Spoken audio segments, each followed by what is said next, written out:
The team's out on the pitch in the capital. It's time to enjoy full live commentary from Easter Road here on Sportsound and BBC Radio Scotland. Hibernian against Celtic with John Collins, Pat Bonner and Al Lamont. Thanks again, Richard. Welcome to Easter Road for the latest in a succession of massive fixtures in the top six. Celtic no victory will take them level on points at the top of the table with Hearts, so just 3 games to go, but Hibs still have an eye on 4th place and guaranteed European football next season. So much at stake, so much to play for. What will unfold over the next 90 minutes or so? The teams just shaking hands with each other and the referee as they then break into their respective halves. Celtic in one of their change kits, all black with a little green pinstripe on the top. Hibs in their traditional green and white tops, white shorts and green socks. The Celtic fans housed over to our right hand side. We've got about half of that stand, and that area is certainly very busy, and it has been for a good hour or so. As Packy was saying, the Hibs area's a little bit more sparse, although they have begun to get a bit busier just in the last few minutes. But yeah, certainly some of the Hibs fans and the split loyalties almost this afternoon.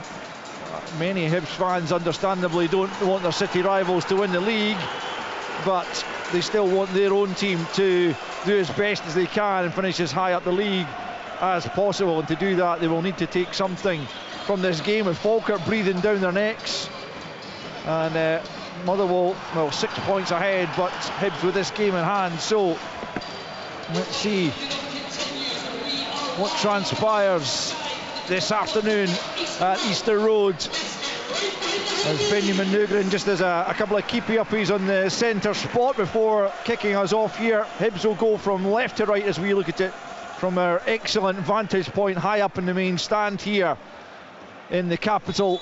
Nugren just rolls it back to Callum McGregor, and we're off and running as Tierney then plays it out to Tenekti, who starts on the left hand side for Celtic, with Yang on the opposite side and Maida right through the middle once more. Here's Trusty about 10 yards inside his own half for Yang, and Johnston makes his first burst forward. Across goes Bashiri and stops him on his tracks, but Nugren's kept it in play over on that right hand side as Celtic look to dominate the ball from the off. It's McGregor back to Trusty, he will back to Sinisalo at the edge of his own area and plays it just to his left to Liam Scales. Hibs looking to get a touch in the ball here as Scales helps it down that left channel.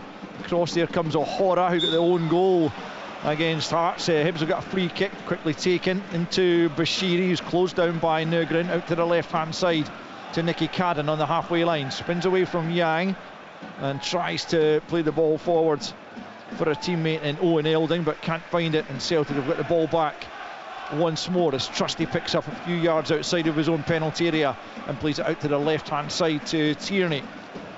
Tierney just nudges that one back to Scales, and now it's back with Tierney on the left hand side.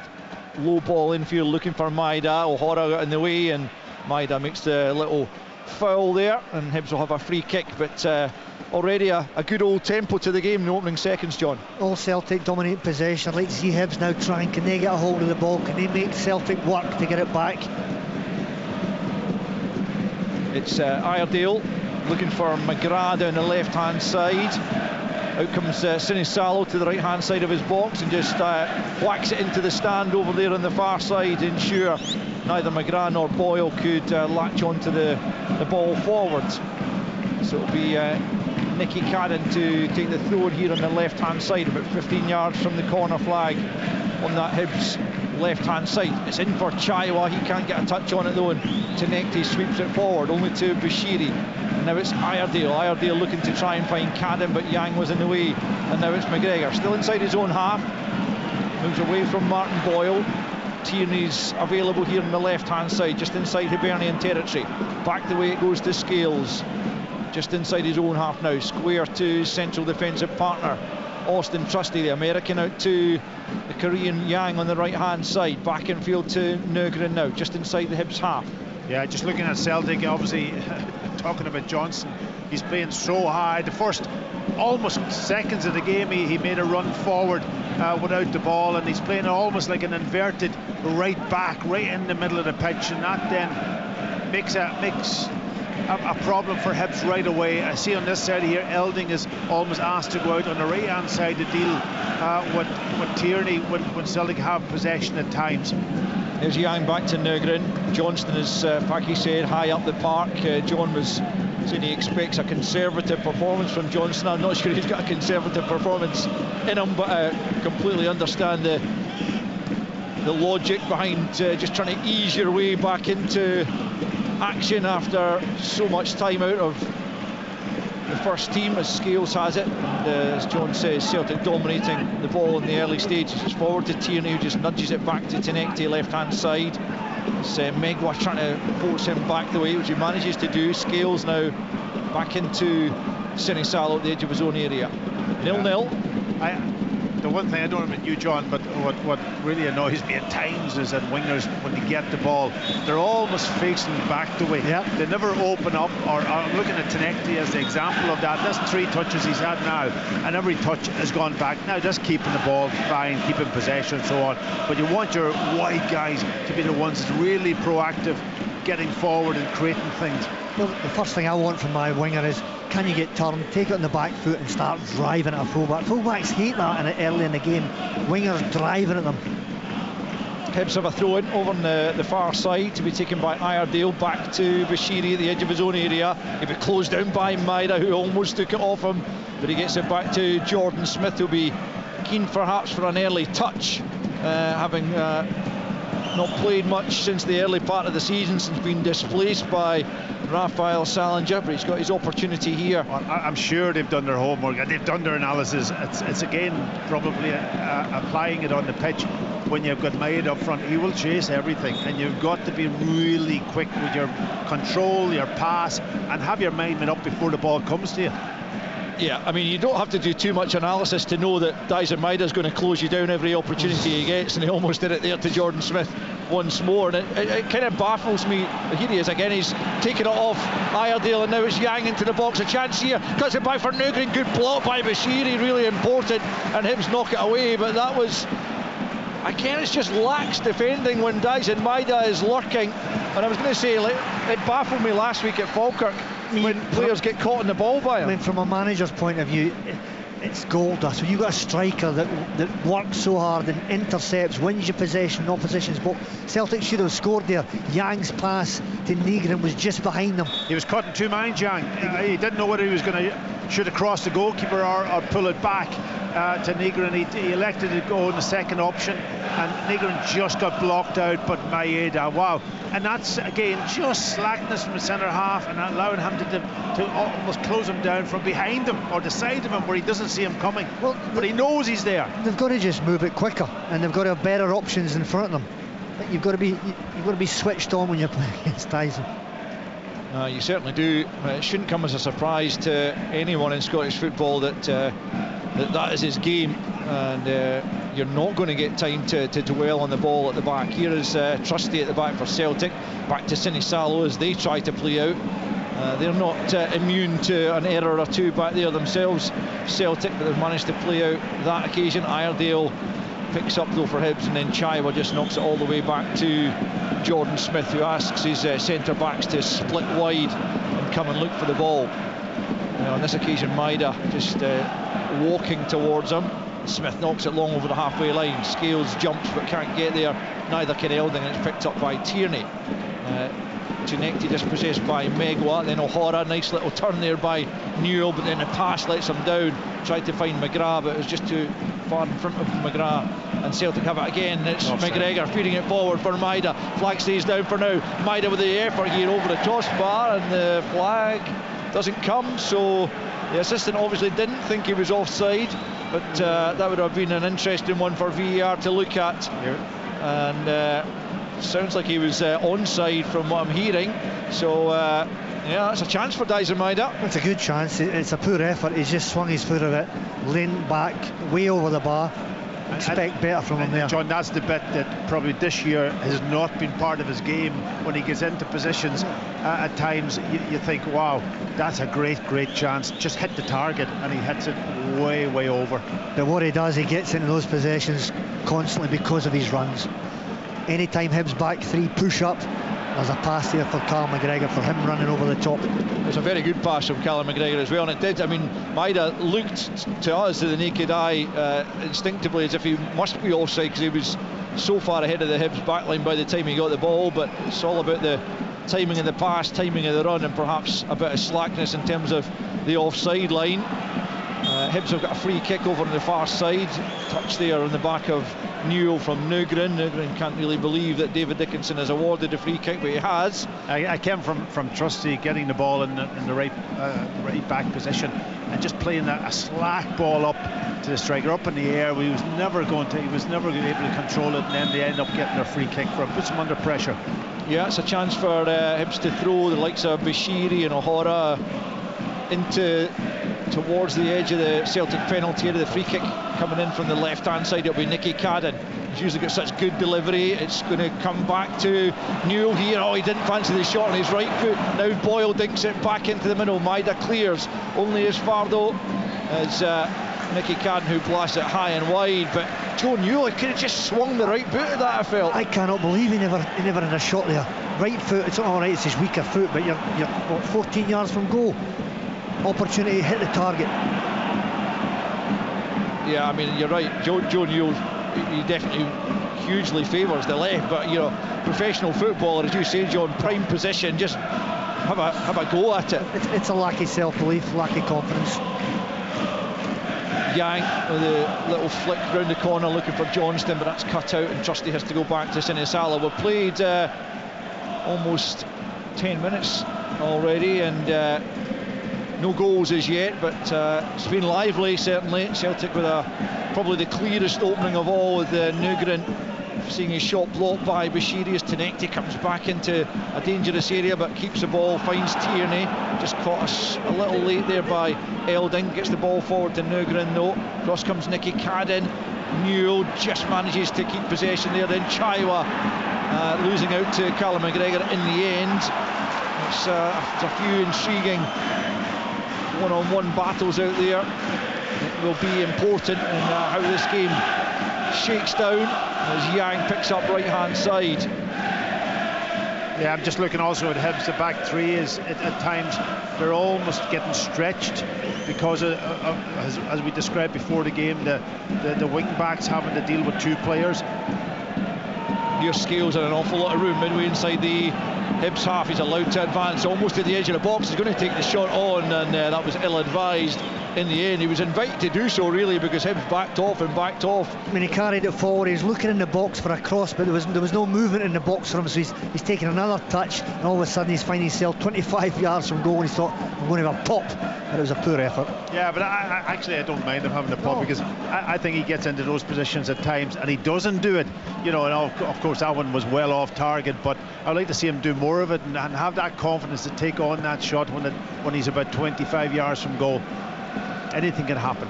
Yeah, absolutely. Here's Nugren picking up in a nice little pocket of space.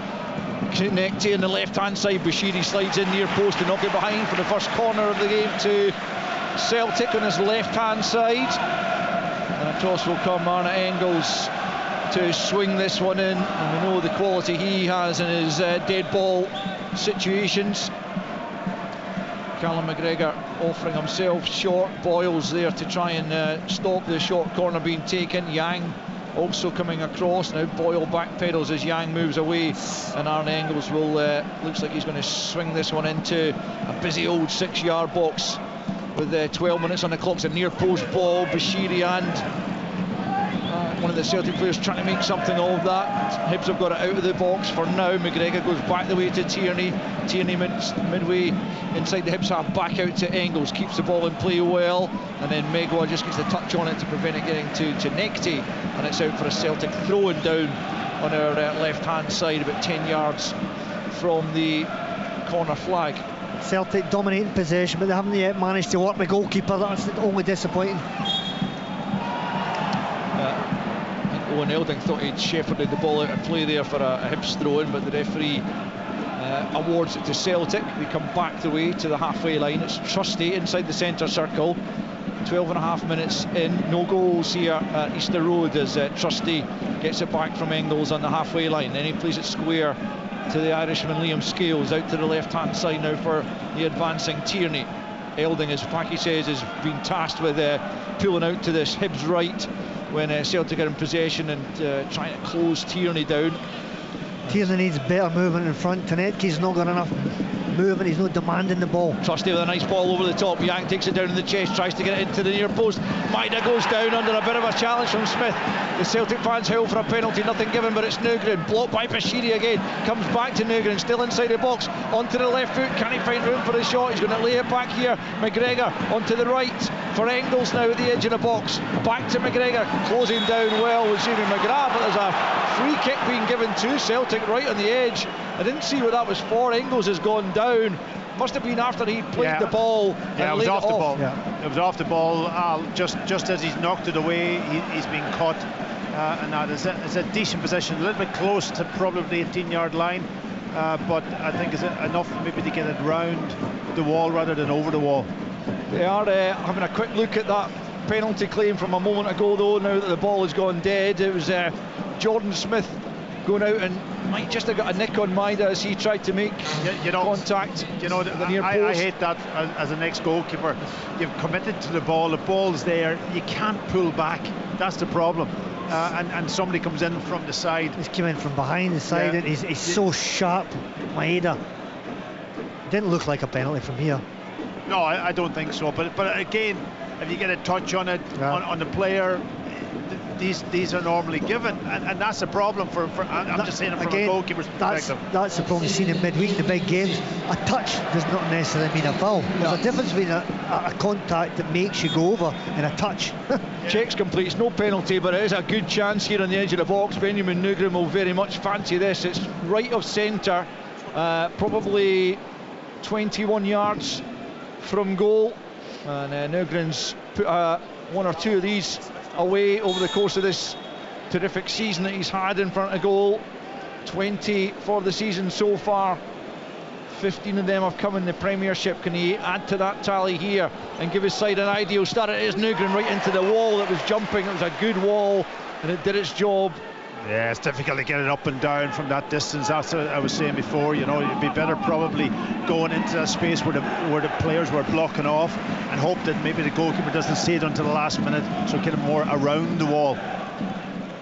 Here's McGregor picking up, he's inside his own half, but Celtic certainly the dominant side in these opening exchanges. Quarter of an hour in, no goals, but Celtic with a couple of opportunities. Hibs haven't had a real sight of goal other than an opportunity for Joe Newell, who elected against shooting as Celtic try and play the ball forward. Yang was in so much room, and Nicky Cadden in the end has done well to get back and make up the ground and win the ball. And now he's played it forward, looking to lift it over Trusty for Boyle, but Trusty backpedals and heads it down. But the space that Yang had there, and here he is again, picking up over on that right hand side for Celtic. Johnston bursting a gut to get beyond him. Nugren back to Yang, across goal it comes. Good take from Smith at his near post, but Celtic looking dangerous and ominous mood. Celtic's best move of the match. Good one, sharp passing, cut back from Yang, just a little bit close to the goalkeeper. Credit to the goalkeeper, got out sharp. I'll tell you what he did. He picked up a really good proactive position. He was not sticking on his post. He was almost a yard off his line when that ball. He was anticipating it. Yeah, and he was able to cover a bigger area. But Celtic are picking up possession almost at will here. Hibs struggling to hold on to it, and at the moment it's kind of one-way traffic as Celtic look to try and get the opening goal and get themselves back level with Hearts at the top of the table before the day is out. It's Tierney on the left hand side, David Gray trying to get something onto his players there right at the edge of his technical area. Can't be overly satisfied by the way things are going. Sean Maloney is in a similar position at the edge of the Celtic technical area, lots of possession from Celtic, you know, in their own half and into midfield. But in the forward positions, the only time they're getting behind is really about the wide guys getting there, or else John's making a run, and that's where Maeda, not being that sort of kind of natural centre forward, making those runs down the channel, going off his shoulder, and then he's almost, he's waiting for the mistake more than making things happen. Bashiri has looked like he's been tasked with being the one to keep tabs on Maeda. He's got his work cut out. He's done well so far, though. Here's Tenekti, though, coming forward for Celtic. Chaiwa trying to get back with him. Left-hand side for Celtic. Tenekti goes down, manages to get the ball into Tierney. Bashiri sticks a leg out and gets something on it, and it'll carry out to the left-hand side, where Cadden should keep it in play. Forward, though, Johnston's been caught there by McGrath. That's going to be a yellow card for sure. It's a poor challenge from Jamie McGrath. It wasn't a great ball forward to him from Cadden, but nonetheless, Johnston was on his toes and McGrath's caught him quite high, I think. Those tackles nowadays, when you go to ground, they're so dangerous. It can be an easily red card. There's no point, there's no danger out there that they're going to score a goal from that situation. He's not blocking across into the box. And he's never going to get the ball either, you know. And the ball was an easy pass from Johnson to head it to Yang, and he's caught him really, really late. I just hope he's okay, Alistair Johnson. Nightmare. Hope the last thing this kid needs is another injury. Yeah, there is a check on that challenge from Jamie. Even we're a long way away from it. We're the opposite side of the park, but even from here it looked like he might have caught him quite high. And Alistair Johnston is in a bit of pain and getting treatment here as VAR. And Hibs, who have had 3 players sent off in the last 2 games, this is going to be a red. To 10. This is a red because I've just seen it. So this will be a red. The recommendation has been made for David Dickinson. Lucky he's not broke his ankle. Come across. Very lucky. And have another look. Yeah, it was a poor challenge. And not good from Jimmy McGrath's perspective. With laziness, it just stay on your feet, stay goal side, sliding in, so reckless. He's off. I'm sure he'll be off. David Gray is going to be absolutely furious because his side's cause has been hampered by ill discipline in the last few weeks. 2 off against our city rivals Hearts, and Jamie McGrath is going to go after 20 minutes of play here. You know, think about Jamie. I know Jamie, he's a young Irishman that's trying to find his way in the game, and he's not a dirty player, but it was a reckless challenge and it was a silly tackle when he didn't need to do it, and that's just puts him out now of probably the last couple of games, maybe even. It's reckless.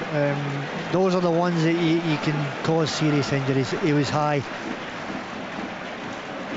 Well, Jamie McGrath becomes the 4th player to be red carded for Hibs in the last 3 games, and what was already going to be a tough task today to take anything from this game against a Celtic side who look in the mood has just got all the bit harder. So what happens in a game of football when you've hardly had a kick of the ball? Hibs players have just been chasing. You get tired, and all of a sudden you say, I'm going to slide in. In comes a free kick from the right-hand side. Yang looking to get a touch on it here. It comes back to Nugren. That's blocked, and it'll be behind for a corner. And the Celtic fans, well, they'll be buoyed by that early red card for the opposition, and they will feel that they can take all 3 points and get themselves back to the top of the table. Big boost for Celtic, playing against 10 men on this big pitch. Lots of grass in it, perfect. They'll just keep possession. It's a corner kick from the right-hand side. It's Tierney who takes that one. O'Hara jumps and gets first contact on it, then it's helped out, and Boyle just thump it up towards the halfway line. Clearly, Alistair Johnston now, he's recovered from that challenge happily, and he's knocked that forward, and then it's aimless from Tierney down that right-hand side. First and foremost, obviously for Celtic, they need to make sure they get the 3 points to get themselves back up level with Hearts, but it's also, you would have to say, an opportunity, if they can do that, to then go and make up some of the goal difference that they're lacking on Hearts and Rangers for that matter. I agree with that, Al. Now they have an opportunity, and you know, the other thing is that they haven't been able to keep shutouts. They haven't, and that's an important part now going into these last 3 games. Don't give anything away, but try to build on. But the 3 points is the critical factor. Yeah, the first goal is absolutely vital. Celtic need a goal, and then once they get that goal, then I think you'll see the throttle will come out and they'll be flying for goals. But Hibs free kick in the centre circle. Newell was just caught there by Callum McGregor, and he's just hobbling somewhat, the Hibs captain, as Nicky Cadden prepares. Well, he's going to take it, but actually he's allowed Megwa just to take it, nudged it to his right, and now Cadden clips it into the area, but he's got too much on it, and it's all the way through to Viliami Sinisalo, and he bowls it out underarm for Yang as Celtic flood players forward, and he's fed it in behind for Maida. Megwa's got wrong side of him, just across the face, a goal from Dyson. Maida didn't miss the far post by much as he tried to beat Jordan Smith, but wide of target in the end, and after 23 minutes it's still Hibernian 0, Celtic 0. I don't know who played that through pass, it was so quick. Yang. That's the pass of the match, absolutely precision pass right in the path. The Dyson made it, open up his legs, left Rocky Bashiri for dead, but again he's got to hit the target. First touch took him a bit wide, didn't it? You know, and that he's got to then have a more precision on his shot, and it's just gone by the post. Goal kick taken by Jordan Smith, 0-0 then as Trusty jumps and wins that one. Bashiri returns it, Yang, and then Bashiri once more, and then Chaiwa just lacking composure high up in the air. Engels nods it down, Nygren does likewise. McGregor tries to bring a bit of composure to the party here, and Celtic get it back in the ground here, and it's Scales for Trusty. Scales out to Tenekti, now Tierney left hand side, back to Scales it goes, midway inside the Hibs half, square for Trusty now. He's able to advance, him just dropping off as they look to try and make it difficult for Celtic to play through them. It's Yang out on the right hand side, coming in off that flank, just knocks it back to Nygren. He plays it back to Liam Scales, out to the left hand side for Tierney. Celtic try to shift the ball around and try and open up this Hibs back line. It's every man behind the ball for Hibs at the moment as McGregor picks up. He's pressed by Boyle. To his left is Scales. Scales back out to Tenekti, left hand side. Elding's dropped right back to the right back position. Tenekti stands up. It's a great ball to the back post. Yang can't force it on target. It's going to be a goal kick despite Yang's claims. It came off a Hibs man last, but it will be the goal kick, and Hibs continue to hold firm, but for how much longer can they manage to do it with just 10 men? 25 in though. Hibs 0, Celtic 0. Brilliant play from Tenetki, exactly what you want to see. Gets the ball first thing, can he go on the outside, get to the byline and dink it to the back post. Excellent play, need more of that from Tenetki. Hibs have lost their last 2. They haven't lost 3 in a row in the Premiership since October of 2024, but they've got their work cut out to try and avoid that. I mean, if they could take a point from this game at this stage, that would be a very impressive outcome. As Tierney gets the throw into Scales, and now it's Trusty midway inside his own half. Alistair Johnston picks up on the right hand side, crossing the halfway line. McGregor asks for it inside and then plays it to Scales. Scales again allowed to advance with the ball. Trusty also well forwards. Yami Sinisalo, a lone figure in the Celtic half right now, as it's played out to Yang right hand side, looking to get the better there of Cadden. McGregor just tries to dink it into the edge of the area. It comes back to him off the head of Bashiri, and now it's Scales. He'll play it out to Tenekti left hand side. Megwa comes out to meet him. Tenekti comes in field, and it's back to Scales again, about 35 yards from goal. Now it's Tierney at the angle of the box on the right foot. He clips it in. Bashiri with a commanding header.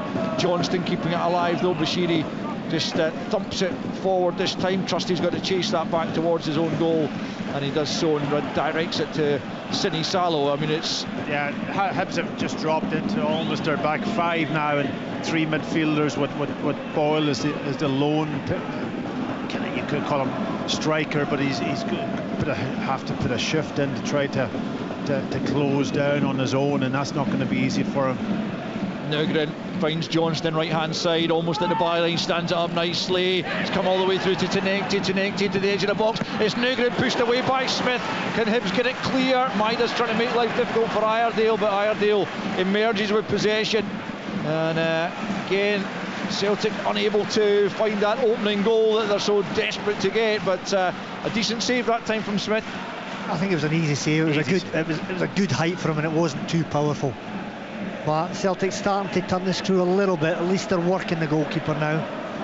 Here's to Nectin off the left hand side. Engels back to Tierney, up against Megway, comes all the way back to Scales, midway inside the Hibernian half, square for Trusty. Either of the centre backs always seem to be the spare man at the moment. Trusty asking too much of Johnston there, who was not quite in the same wavelength, and it rolls behind for a goal kick. And Hibs can only be really hoping to try and get to half time at 0-0, and then for David Gray to come up with something to make life a little bit easier for him. But when you're playing with a man down against a team in the mood like Celtic are, it's so difficult. Not easy. That's 3 weeks in a row. 3 weeks in a row of red cards. Yeah. Trusty, Trusty's taking a little bit too much time on the ball. They're used to it. They know what they have to do when they've 10 men.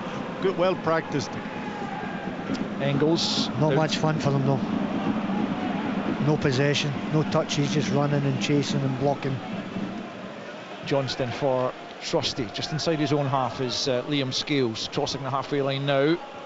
Engels comes in, demands a ball, but Scales goes to his right to Trusty. Now it's Nygren picking up, out to Yang, right hand side, up against Cadden here. Yang into Nygren once more inside the penalty area. Now it's McGregor. McGregor will go for goal. That came off Iredale, and then Bashiri, and then going back towards his own goal as Elding eventually digs the ball out over on the left hand side. That'll go out of play for a throw in. Celtic are getting shots off. Yeah, that one was well hit by McGregor. Obviously bodies in front of him. I don't think Iredale or Bashiri knew anything about it. Just deflected off them. It could have went anywhere. Tierney lifts that over the top of Megwa, and it's Tenecti who'll get onto it before it goes out of play. Just miscontrolled slightly and allowed Megwa to make the challenge, and it came back off Tenecti in the referee's view, and it will be behind for a goal kick. Tenecti not entirely in agreement, I don't think, with the officials there, but Hibs get the goal kick, and it's we're now approaching the half-hour mark. Still no goals, but Hibs crucially down to 10 after a VAR review on a Jamie McGrath challenge on Alistair Johnston, upgraded a yellow to red, and Hibs down to 10 once more. Grant Hanley sent off at Pitaudry, and then last weekend, of course, Salinger and Paslak dismissed against Hearts, as Elding is flagged for offside here, as Hibs tried to make a rare foray forward. Liam Scales takes the free kick, plays it square for Trusty. Celtic looking to get things moving as quickly as possible and take advantage of the man extra that they have, and it's Yang on the right hand side. Nygren available just at the edge of the box. Here he is, feigns one way then the other, still he has it at the edge of the area. Johnston now right hand side, blocked by Iredale, who'll go and try and keep the ball in, but he'll fail to do so, and Celtic will have the corner on the right hand side as they continue to search for an opening goal. Yeah, listen, it's just back to the wall for Hibs really in this game from now on in, and it's not easy to break down 10 men. You know, they're parked right in that sort of almost the width of the box, and you've got to be really accurate and hope that you get maybe a break and get that first goal. Tierney right hand side, swings it into the edge of the 6-yard box. Up goes Bashiri. It'll come to Tenecti at the edge of the area. He goes back the way to McGregor, and then back to Johnston, who will recycle it back out to that right hand side, and Tierney will swing it in once more, looking for Trusty, who gets his head to it but couldn't angle his header on target. He was always going back the way. He couldn't get the purchase he was looking for, and behind for a goal kick once more. 31 and a half played. Hibernian 0, Celtic 0. Apart from that shot, John, that Smith saved, Celtic haven't been able to create a lot. They've had a few efforts on goal, but it's all about just passing the ball, keeping it, trying to tire out Hibs or trying to wait for the moment. It's getting that balance right. You want to be patient, but at the same time you want to penetrate, you want to create chances, work the goalkeeper. So at this moment in time, Celtic aren't working the goalkeeper enough. Johnston fires it forward for Yang.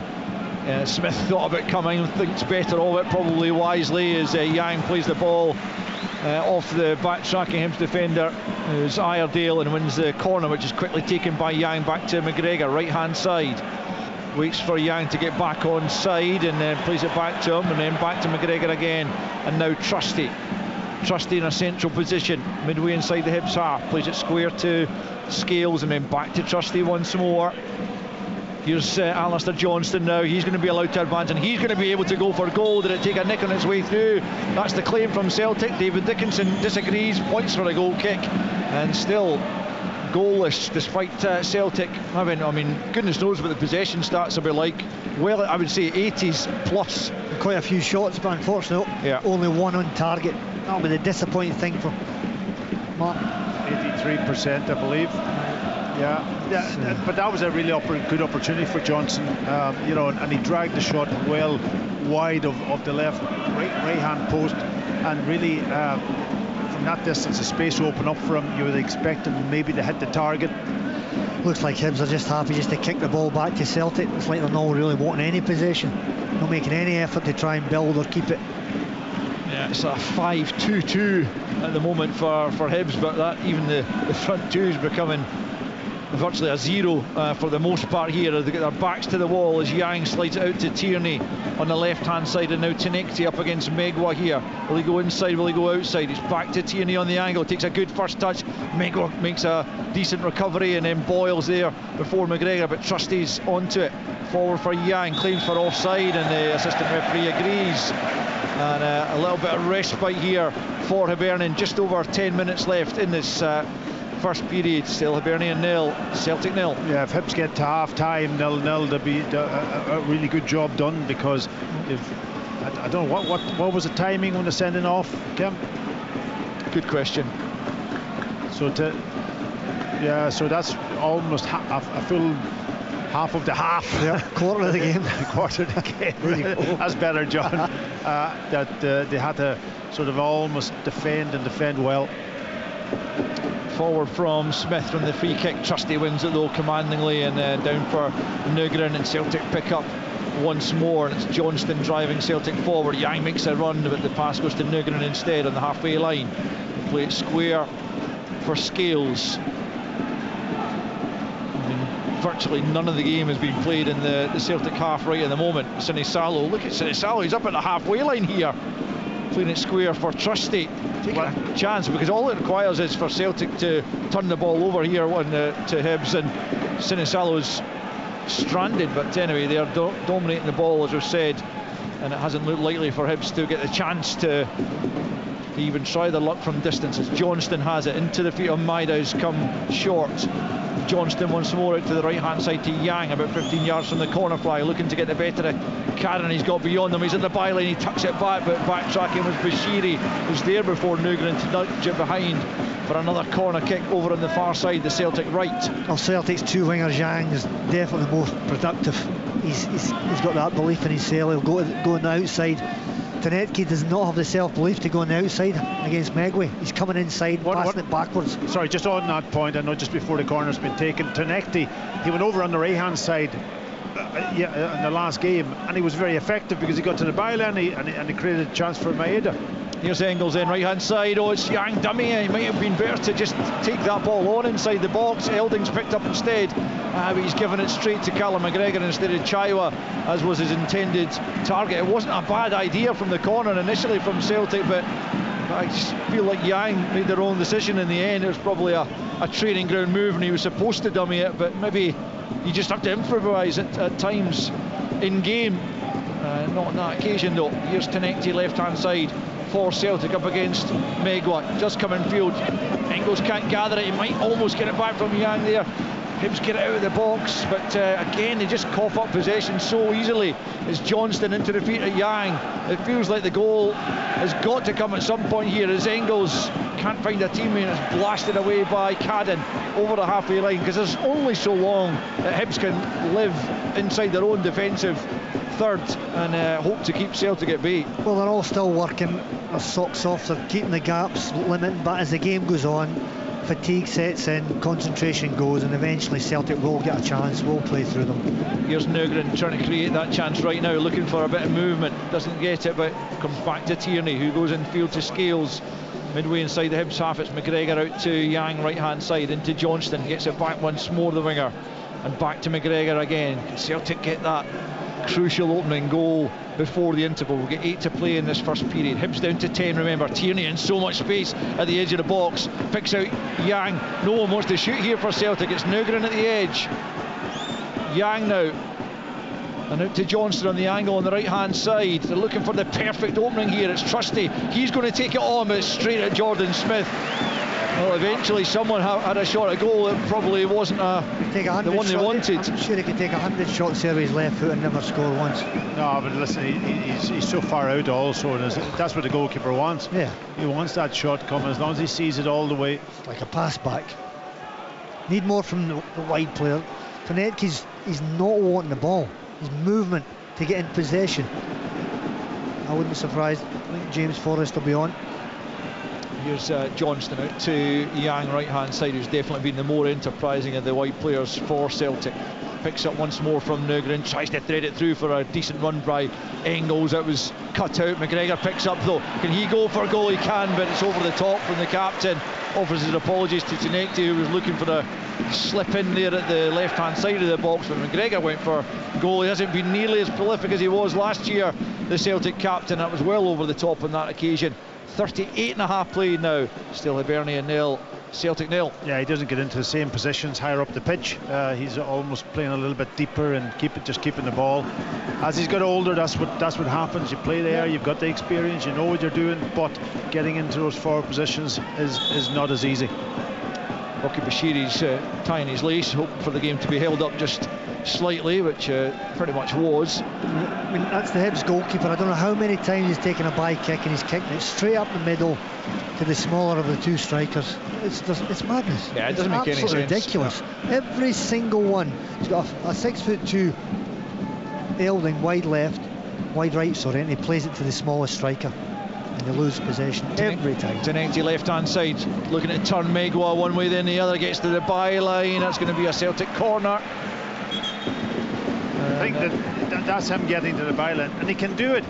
You know, he can do it. He's got that wee turn of pace when he gets in. It's just the confidence to keep doing it on your weaker side. But why not play over on the right? Swap over the wingers at times.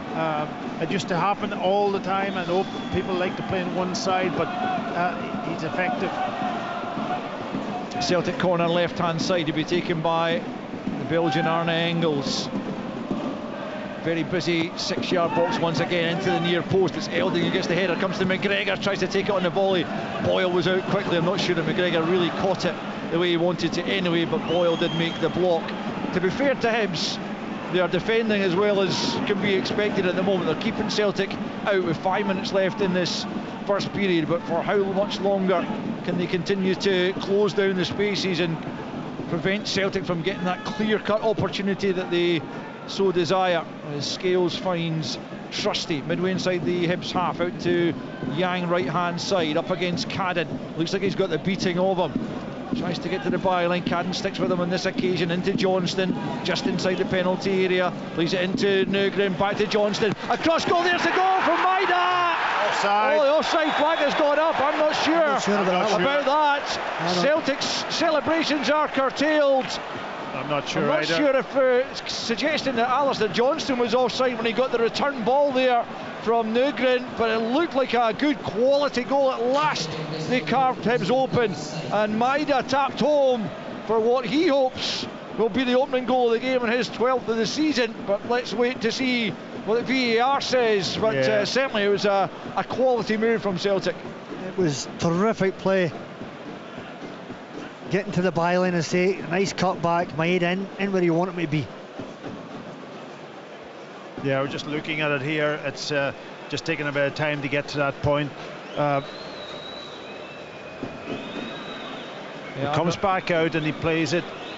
Johnson, they're on the edge of the box. He's not offside, definitely not offside. I don't think he's I'm not sure if he's beyond the pass when it's made. It's going to be a close call. Very going to be very close.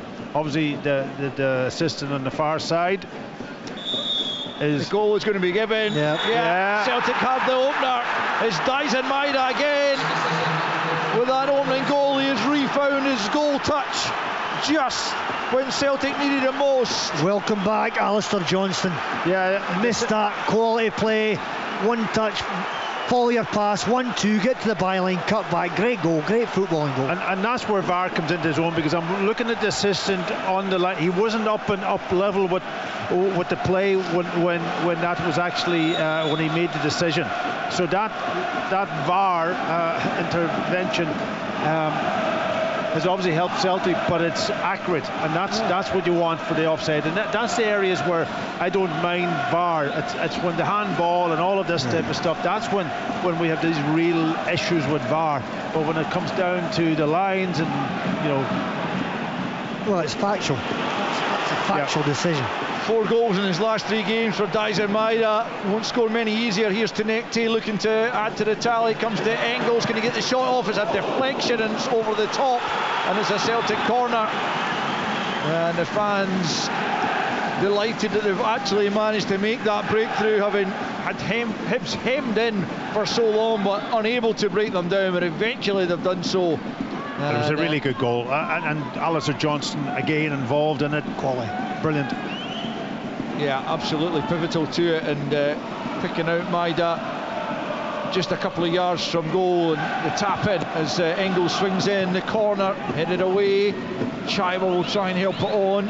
He's lost it. Chaiva's not been able to, well, like most of his Hibs teammates, not been able to keep a hold of the ball at all. The ball comes back into the area but bounces behind for a Hibs goal kick, and they will certainly not want to lose any further before the half-time interval. They try to regroup and somehow come up with a way back into this game, but at the moment that looks a forlorn hope against a Celtic side who are got their noses in front and still have very much hopes of clinching yet another title, a 5th successive one, a 14th in 15 years and a 56th overall, and they will continue to believe they can do that despite what's been a very up and down season for them.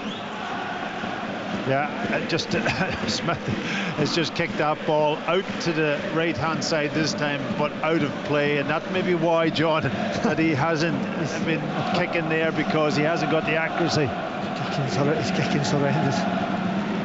Here's Scales out to Tenekte, up against Megwa here, approaching the Hibs penalty area. Comes in field, it's Tierney dummying it, it's Boyle though picking up instead of Engels, and he just plays it over the halfway line. Chaiva will chase this, but Sinisalo's out of his goal to get there first and just play it short to Trusty. 3 minutes added on at the end of this first period, we're into that now. Yeah, it's such an important time for Celtic to score too, just before half time. Obviously for Hibs to lose it after all the hard work they've put in, they'll be really disappointed.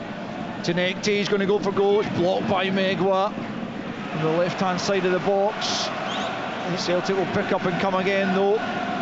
You can see straight away there's a sharpness about Celtic. As soon as they go, all of a sudden everybody's wanting the ball, they look a yard sharper. Hibs, another point you've just conceded, all of a sudden the tiredness kicks in. Yang has it right hand side, back to Trusty it goes, and now Scales closed down by Chaiva, but out to the left hand side to Tenekte, up against Megwa once again.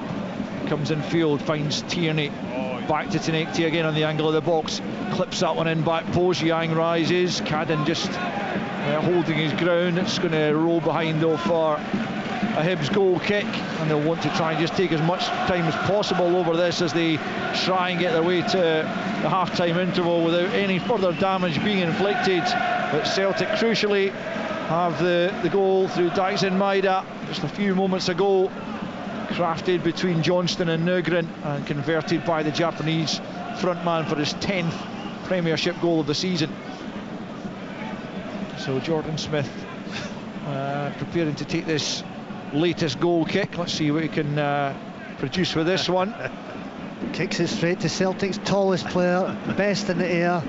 My goodness. Yeah, Boyle with no chance against Trusty, and Celtic pick up once more. And here's McGregor, just inside the Celtic half. It's that left-footed strike he has. Scales has given that to Elding. Elding comes forward down the right-hand side. Hibs have not troubled Villiamassini Salo one bit. Ginetti penalised for the challenge there on Elding, and Hibs get a free kick just a yard or two in from the right touchline, midway inside the Celtic half. And you know what, this is as good a chance as they're likely to get to score. Yeah, it's an absolutely silly free kick right on half-time. And he's going nowhere, Elding. He's just checking back to either pass the ball back. Actually, he knocked it out of play, and then he give away a silly free kick. Puts real pressure on his defence now, and that's the only way Hibs are going to come back into this Nicky game. Carden made a good delivery here. Here he is, right hand side, swings it in. Sinisalo comes, he gets something on it, punches clear. Looked like his defender was going to get to it anyway, but it's come to Chaiwa, who'll clip it back in. Elding's still in there, Tierney gets his head to it. O'Hara back out to Cadden, he'll send it to the back post. Boyle's there, Nugren though heads it back into a dangerous area. Newell stabs in! Hibs are level, would you credit it? That is incredible! In the last minute of injury time in the first half, it just falls to Newell 8 yards out. He didn't even really get a great contact on it, but it was enough. The Celtic defence was at 6s and 7s, and the empty goal is found by Joe Newell, and somehow 10-man Hibs will go in level at half-time. It's Hibernian 1, Celtic 1. All comes from the stupidity of Tinetki giving away a pointless free kick in the wide area. And I said, Cadden, great delivery, put a terrific ball in the box. Second phase, the goalkeeper came for it. Got an average punch to it. Fair dues to Hibs. Ball in the box. Here we are, 1-1, unbelievable. They're going to check for offside here, but I don't think it's going to be offside. And it was an awful header at the back post also. I'm not sure if it was Nugren hit it back across goal, didn't he? Sorry? Yeah. Nugren headed it back across goal. Awful defensive header when he should have been heading that out for a corner or knocking it away from goal. He heads it straight back across the 6-yard box and creates absolute panic. I'll be surprised if this goal wasn't given. I didn't see anything. I didn't see anything. It's a handball, maybe, is it? Well, they're checking for offside. Johnston's saying something to the referee about a handball, but it's offside that is being checked. I'm not sure at what stage. There were so many elements to that goal, was pinging back and forward. So let's just wait and see what the officials. They are also checking a potential handball by the goal scorer Joe Newell. So I'm not sure if that means that so the offside probably being cleared. What's that? Well, such a racket here. I can't really hear VAR speaking to the referee either. Hibs fans not happy at the lengthy delay here. That Newell, well, he thinks and hopes that he has got his first goal of an injury disrupted season. This will be a soft, if you give the handball here, it's a soft handball.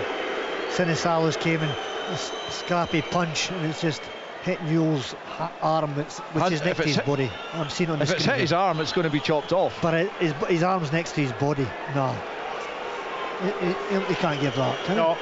it's not a handball. It's not a handball. It's his hand. It doesn't matter but I don't think. if it's a goal scorer and it's in the only thing is this in that's an earlier part. That's not just before he scores, is it? But his hand's down by his side. Well, it is just before he scores. Well, in that case, they'll have to chop it off. Any handball, regardless if it's accidental or otherwise, from a goal scorer is an automatic chopping off of the goal. VAR. Just as well he knows the rules and we don't, eh? Well, he's given a goal. Well, we'll get to the bottom of it at some stage. Richard will have had an opportunity to watch it and perhaps fathom why they've come to the decision they have come to. But Hibs have got an equalising goal. And that is half-time. Wow. Well, it's an incredible first period, really, because it has been utterly dominated by Celtic. Not least because Hibs were again reduced to 10 men in that first period when Jamie McGrath's poor challenge on Alistair Johnston was upgraded from a yellow to a red after a recommendation from the VAR for David Dickinson to come and have another look at it. So that was a red card. Celtic piled on the pressure, albeit they couldn't really create anything clear-cut until 41 minutes in, when they did carve Hibs open, and Johnston picked out Maida a couple of yards from goal, and he tapped in for his 12th goal of the season. And it looked very much like, if anything, that they would maybe go on and add to that in injury time. But the free kick was awarded to Hibernian out on the right hand side, as John was saying, a bad decision from Tinetti to make the foul on Elding, and the ball came in, it kind of went to and fro for a moment or so, but ultimately it fell to the feet of Joe Newell, who may or may not have handballed it in the whole process, but ultimately knocked it into the back of the net. And after a lengthy VAR check, the goal was allowed to stand, which makes the half-time scoreline somehow at Easter Road 10-man Hibernian 1, Celtic 1. Scottish football lives here. This is Sports Sound. That is a beautiful finish from BBC Radio Scotland. That is massive. When they're racing across a faraway land, when the clock's ticking and money's dwindling, when you don't know how they'll make it to the next stop. I can't believe they're so lost. You got lost going to the supermarket. It was just that one time. Nothing brings us together like great TV.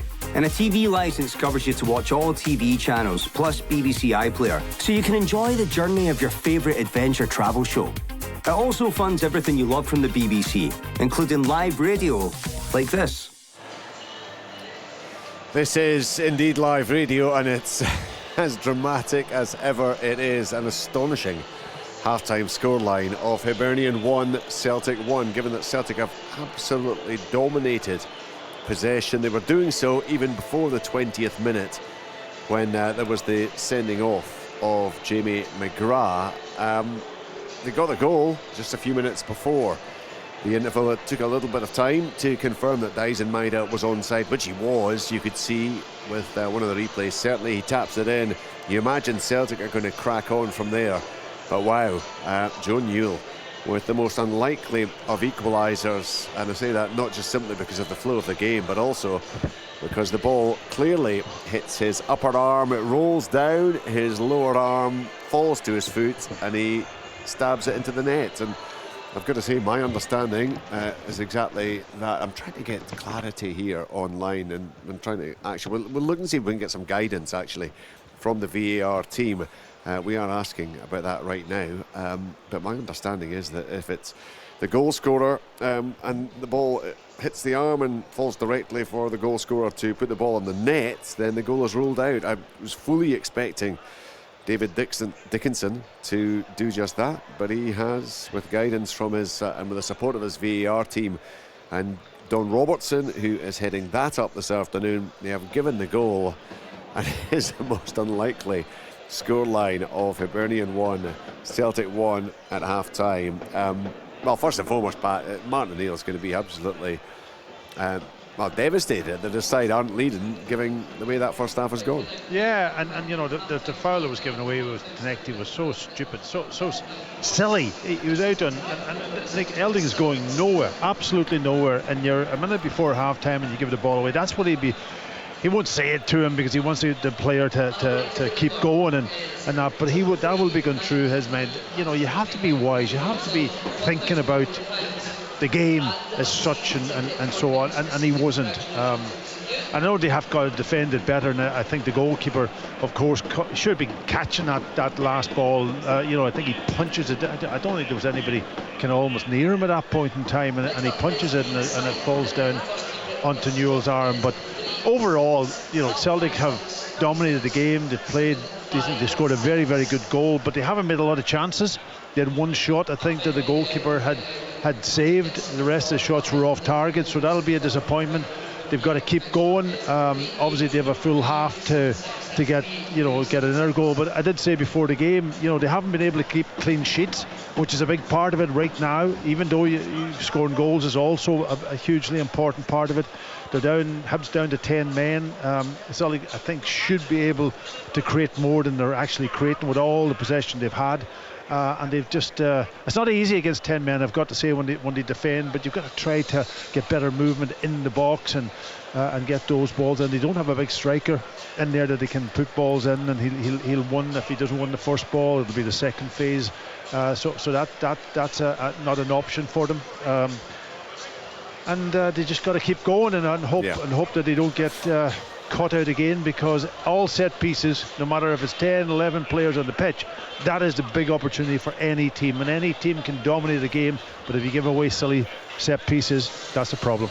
But we'll come to the actual decision to award the goal, but bottom line is, John, that the Celtic, it was a silly free kick to give away, but my goodness, they had plenty of opportunities to clear it. The goalkeeper shown poor judgment probably a couple of times, and certainly Nugren with a very poor header back across goal. How often do we see modern day goalkeepers punching it? In my day, we're always looking for our goalkeepers to come out and catch it, but it seems to be a dying art, catching the ball. They like to just punch it away. So his first punch was okay, it never cleared the box, and then it came back in again, and his second effort at the punch was really poor. He hardly got a touch on it at all. But Nicky Carden put a good ball into the box, as he always does. You give Hibs set pieces last week against Hearts, that was their goal came from a ball wide into the box, set piece. So, but Martin O'Neill will be so disappointed. You think, down to 10 men, we're controlling the game, you get the first goal and you think, maybe I can relax now, and then sure enough, a stupid foul given away, and here we are, still down to 10 men, 1-1, but he'll be in there. It'll be positive talk from the manager and say, keep the tempo, keep getting it wide, wingers keep driving at fullbacks, they'll be getting tired of fullbacks overlap, work 2v1s in the wide areas. He'll be disappointed at the shooting as well. The shooting's been poor, we've had lots of shots but very few on target. That's the disappointing thing, and there's no excuse for bubbly pitches. The pitch is perfect here. It absolutely is. Just this is what I've been able to find in terms of that equaliser and the fact that VAR has given the goal. An accidental handball that leads directly to a goal is disallowed if it occurs immediately before the goal scorer scores. If an accidental handball occurs in the build-up and a teammate scores, the goal stands. But under current IFAB laws, the accidental nature does not matter if the player scores themselves.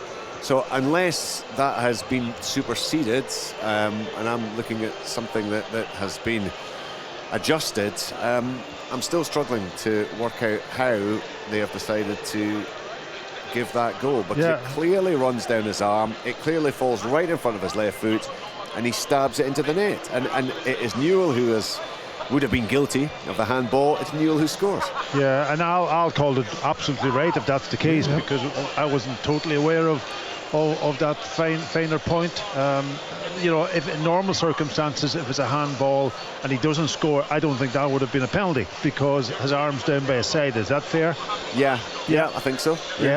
But obviously because he scored, then that's the rule, and that should have been chalked off. But we haven't had any confirmation from VAR. No, waiting. No. Yeah, we're waiting for confirmation. There may be something that both Al and I are missing in that respect. So we will await with interest the guidance from the VAR team, because clearly it could prove to be a hugely decisive decision. No controversy at all about the earlier VAR intervention in terms of the sending off, John Collins. No, we thought it was a well-worked goal, and we thought it was the sending off. The sending off. Sending off was a straight red. It was a bad tackle. Terrible. Going to ground, really dangerous from McGrath, and thankfully Alistair Johnson's back up, and he's okay. But when you see it in slow motion, it looked a real bad one. But from Hibs' point of view, third red card in 3 games. Fourth.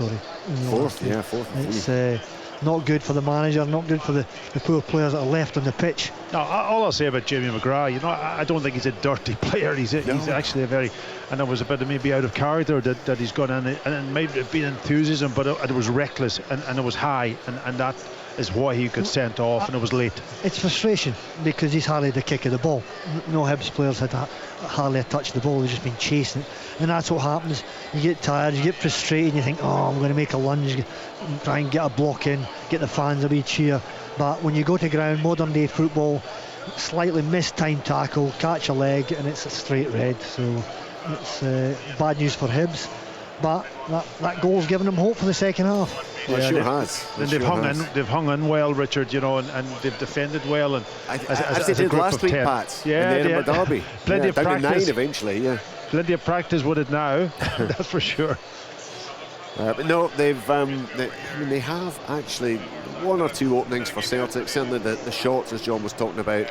How do Celtic approach this? Because the pressure clearly is on them to win this one. Pat, you're up against 10 men. They're going to be tiring. You could imagine there will be changes made by David Gray as the second half wears on. So what are the tactics to, if they can, put away the 10 men? Listen, I think they've just got to keep doing what they're doing. I don't see him going to 2 up front or anything of that nature to get an extra player in the box. I think he'll play with the wingers. He may take on James Forrest, who we know that he can make a huge difference, and you know, shift maybe somebody. I don't know whether we play on the left or the right, and maybe take Yang off and put Tenecti over on that side there. And we've seen that was an impact last week when it happened. So that's the option for him. He doesn't have a. I'm just looking at the bench. He doesn't have a. Does he have a striker? Iheanacho. He's got Iheanacho, of course, on the bench, so he could maybe bring him off and maybe play Maid or wider on the left and take Tenecti off. So there's a few options there for him. And that, but he just be hoping that Hibs tire, and he'd be hoping that somebody in that team has got the ability to stick the ball in the back of the net early on in the second half and then build on it, because you know, they couldn't possibly lose this game with down to 10 men Hibs being 1-0 up. That would be an absolute disaster for them. So you need a bit of luck too at times, and that's for sure, and he'd be hoping that he looks on his side and he can get that second goal quickly. Richard, what you won't see from Celtic, they won't be launching balls into the box from 30 yards out. They'll work it. They'll work it to the wingers. They'll tell their wingers, get yourselves on the touch lines, wide as possible. Ball to the wingers. Wingers driving inside. Fullbacks overlapping. Too often I'm seeing fullbacks underlapping. Underlapping fullback for me is a crazy thing. You're not seeing where the ball's. If you go on the outside, you get the ball at the back. You look up, you're seeing everything. When that out run, it's the only thing angle. I'll say to you on that point, John, is Alistair Johnston does it very, very well. He can go outside and he underlap also, and he gets into brilliant positions. I agree, but the majority of goals, I've played wide left. I've played with fullbacks that love flying around me. I always used to go in the park. Fullback always used to say, I'm going my outside, and I'll play that little pass in between a centre half and a fullback to the byline and cutbacks, and then you've got your midfielders and your strikers coming in for little side footers. So that'll be a typical Celtic performance. They'll have 80% possession, and the manager will be telling them, move the ball quickly, don't dwell on the ball. The quicker the ball moves, the quicker the opposition have to chase it, and they will tire. But 5 subs now, modern football, so you can get fresh legs on. And don't give away silly free kicks in your own half to give the opposition a chance. Without a doubt. Just a reminder, the second of the Women's Scottish Cup semi-finals, Rangers against Montrose. It's a 1:30 kick-off. It's live on BBC One Scotland from 1:15. You can watch that on iPlayer, and of course make sure you stay tuned to the second half from here at Easter Road. The highlights of this one on tonight at 7:15 on the BBC Scotland channel. In the week ahead, the SPFL Roundup is online. The last full roundup from the Championship Leagues 1 and 2. Get that online, bbc.co.uk/sportscotland. There's the Scottish Football Daily podcast Monday to Friday. Tuesday and Friday nights, the Premiership playoff quarter-final. The Dunfermline Arbroath Dunfermline. The 2 matches live on the BBC Scotland channel. And of course live tomorrow evening from 5 o'clock, the big game that will round off the weekend. And what a game it is, Heart of Midlothian against Rangers from Tynecastle, live on Sports Sound, with the highlights tomorrow night at 10:30 on BBC One Scotland. So much to come in the week ahead, but my goodness, the next 45 minutes are going to be absolutely engrossing from the capital, from Easter Road, where it is Hibernian against Celtic. Dyson Maeda's 12th of the season, giving Celtic the advantage, but within minutes Joe Newell had controversially poked home the equaliser deep into stoppage time. 1 apiece it is. Teams making their way back out onto the Easter Road pitch. Full live second half commentary with John Collins, Pat Bonner and Al Lamont. Thanks again, Rich. Hibs planning a couple of changes, I gather, and not back out yet, but it sounds like they are going to just try and shore things up, you'd imagine, really, by replacing Martin Boyle and Nicky Cadden with Jordan Obita and Josh Campbell. So we'll see how that changes things in terms of how they shape up. Out come the home side, led by the goal scorer Joe Newland. Still really no further forward as to why the goal would have been allowed to stand. I've, to be honest, not seen clear replays of the goal, so but I'm basing it on what other people are saying, that it sounds like it did hit his arm, so yeah, still can't quite work out why the goal would be allowed to stand in that scenario, but we'll try and clear that up for you either over the course of the second half or maybe with Richard later on post-match. I'm sure Martin O'Neill will be keen to understand why it was allowed to be given, as Hibs then prepare to get us back underway in this second period. One apiece then between Hibs and Celtic, despite the fact Celtic had 85% of possession in that first period.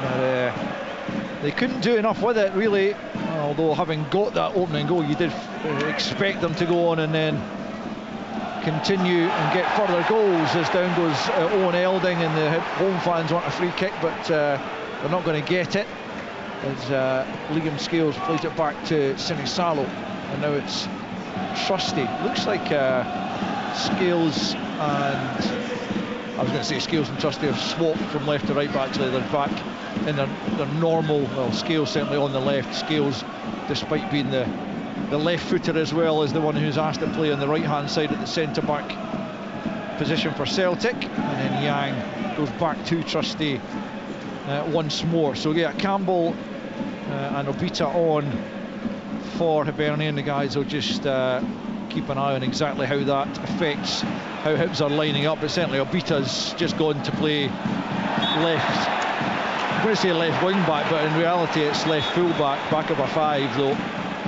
Obita for Cadden, and Campbell is on, and he does look like he's pretty much going up alongside Owen Elding, Josh Campbell, which is where Boyle was playing, John. He likes to make those forward runs, Josh Campbell. He gets in the box, times it very well. Maybe he'll be asked to work back the pitch as well. He'll have to, won't he? I mean, Hibs are going to need all hands to the pump in the second half if they are to continue and get something from the game, as they take a free kick over on the right hand side, and it's glanced on by O'Hara, and then Nugren just knocks it back to his goalkeeper, who deals with it and plays it well down the right hand side. Headed forward again by Iredale, claimed for a handball there by Engels, also ignored by the referee, and Celtic pick up. No changes for Celtic, incidentally, at the break. They are as you were, which is Sinisalo in goal, Johnston, Trusty, Scales, Tierney, Nugren, McGregor, Engels, Yang, Tinekti and Maida. Run through Hibs as they are in just a moment or two, as Yang just about finds McGregor despite Elding's presence, and on the halfway line it's Scales for Trusty, and then to Nugren.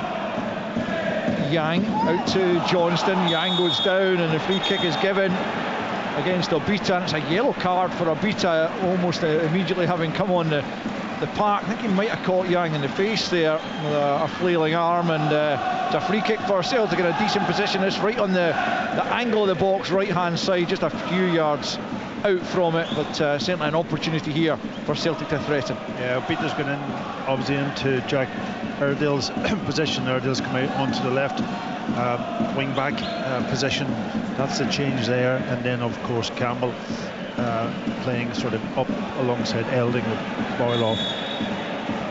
It's going to be Arne Engels to take this free kick, just a few yards away from that right angle of the box, as Celtic look to get themselves back in front at the outset of this second period. And it comes from Engels. Well, it should have done, but it didn't get beyond Owen Elding, who's the one-man wall and Engels is going to have to come back all the way over the halfway line to retrieve it and start again as Celtic funnel their centre-backs back into position. He's got to be doing better than that. Engels, £25 million player. You've got 8 players in the box and he hits the first man. Yeah, he is, generally speaking, very good with his set-piece delivery, but not on that occasion, as Yang picks up here. Obita close to him. Obita will have to be careful now, having already picked up that yellow card. Given away by Celtic, Elding picks up, he's giving it straight back to Johnston, and now Yang for Engels. Engels in that same position, the angle of the box. Nugren gets turned. Was he fouled? Yes, he was, by Josh Campbell, and it's a free kick in an even better position, arguably. Just outside the penalty area, right of centre, and Nugren's saying it was a bit further forward than that. I tend to agree with him, but the referee's made his mark. Nugren's trying to pick up the spray somehow and then move it forward, which I don't think he can technically do. But nonetheless, it's what no more than sort of just about 25, 26 yards from goal, right of centre. Arne Engels and Nugren both over it. This is a good opportunity, John. Yeah, I think Nugren will be striking. He'll go in for goal here. He can maybe get up and over the wall here, this distance out. Yeah, it's keeper's top left-hand corner. If I was him, I'd be going there. Yeah, scored from a similar position at Tynecastle. Up he steps. It's off the top of the wall as well. Now the second ball's got to be won, and it's nodded behind by Iredale. Ball did its job. Terrific. Timed its jump perfectly. Yeah, it's Rocky Bashiri, was just down there for a moment holding his face or head, having got in the way of the free kick, which looked like it might have been bound for that very top corner John was talking about, but the wall did indeed do its job here as Kieran Tierney from the right hand side swings it into the back post. Bashiri clears as far as McGregor. Thought about the first time shot, and then it trickles towards goal. It's a little deflection. Smith had to be careful, but he gathers just a couple of yards from his line, and it remains at the start of this second period. 50 minutes in, actually. Hibernian 1, Celtic 1. Yeah, that little deflection took the pace out of it, didn't it? And it was easy save for him. Oh my word. That was Warren O'Hara taking a chance against Dyson Maida there. He gets it forward eventually for Campbell, who flicks it into the path of Elding, and now the Hibs fans get behind their side because Obita picks up into the box. It comes. Scales does enough to get it away before Campbell can make anything of it. But already he's been probably more involved than Martin Boyle was in the entire first period. Yeah, but he hasn't got a pace of Martin Boyle. That's the only difference. You know, I think the game against Hearts has taken it really out of Martin Boyle, isn't it? Because he did unbelievable amount of running in that game early on, especially when they went down to 9 men, and that was a... Well, even in that first half, first 45 minutes, he was running all over the place, getting blocks in, left, right, covering full width of the park. Was he 33 years of age now? Yeah, it's 33 exactly. As here comes Nugren, left-hand side of the box, tries to get it across goal. Terrific block in there, made by, it was Joe Newell backtracking there, and out for a corner, quickly taken short. Tinekti rolls it back to McGregor. And now Engels, and Tinekti once more left-hand side into Nugren. Goes for the give and go, but Nugren comes back the way, plays a little bit short. McGregor closed down quickly there by Josh Campbell, who almost nicked possession, but Celtic have it back, and Campbell will have to get into the way of chasing these lost causes. He's going to have to do that, you imagine, for much of this second period if his side are to take anything from the game. One apiece it stands though, and it's Tierney on the halfway line for Celtic. Scales for Trusty, and he's looking for movement. Here's Yang right hand side up against Obita, slides it for Nugren. Campbell's trying to... Well, that could be a penalty. Well, what's the referee pointing for here?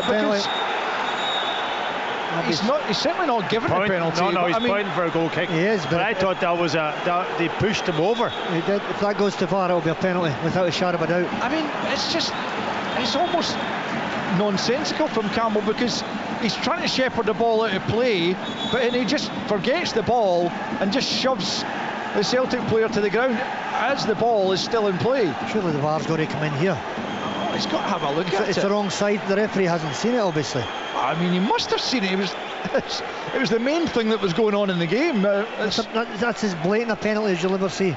He's never no contact with the ball, Josh Campbell.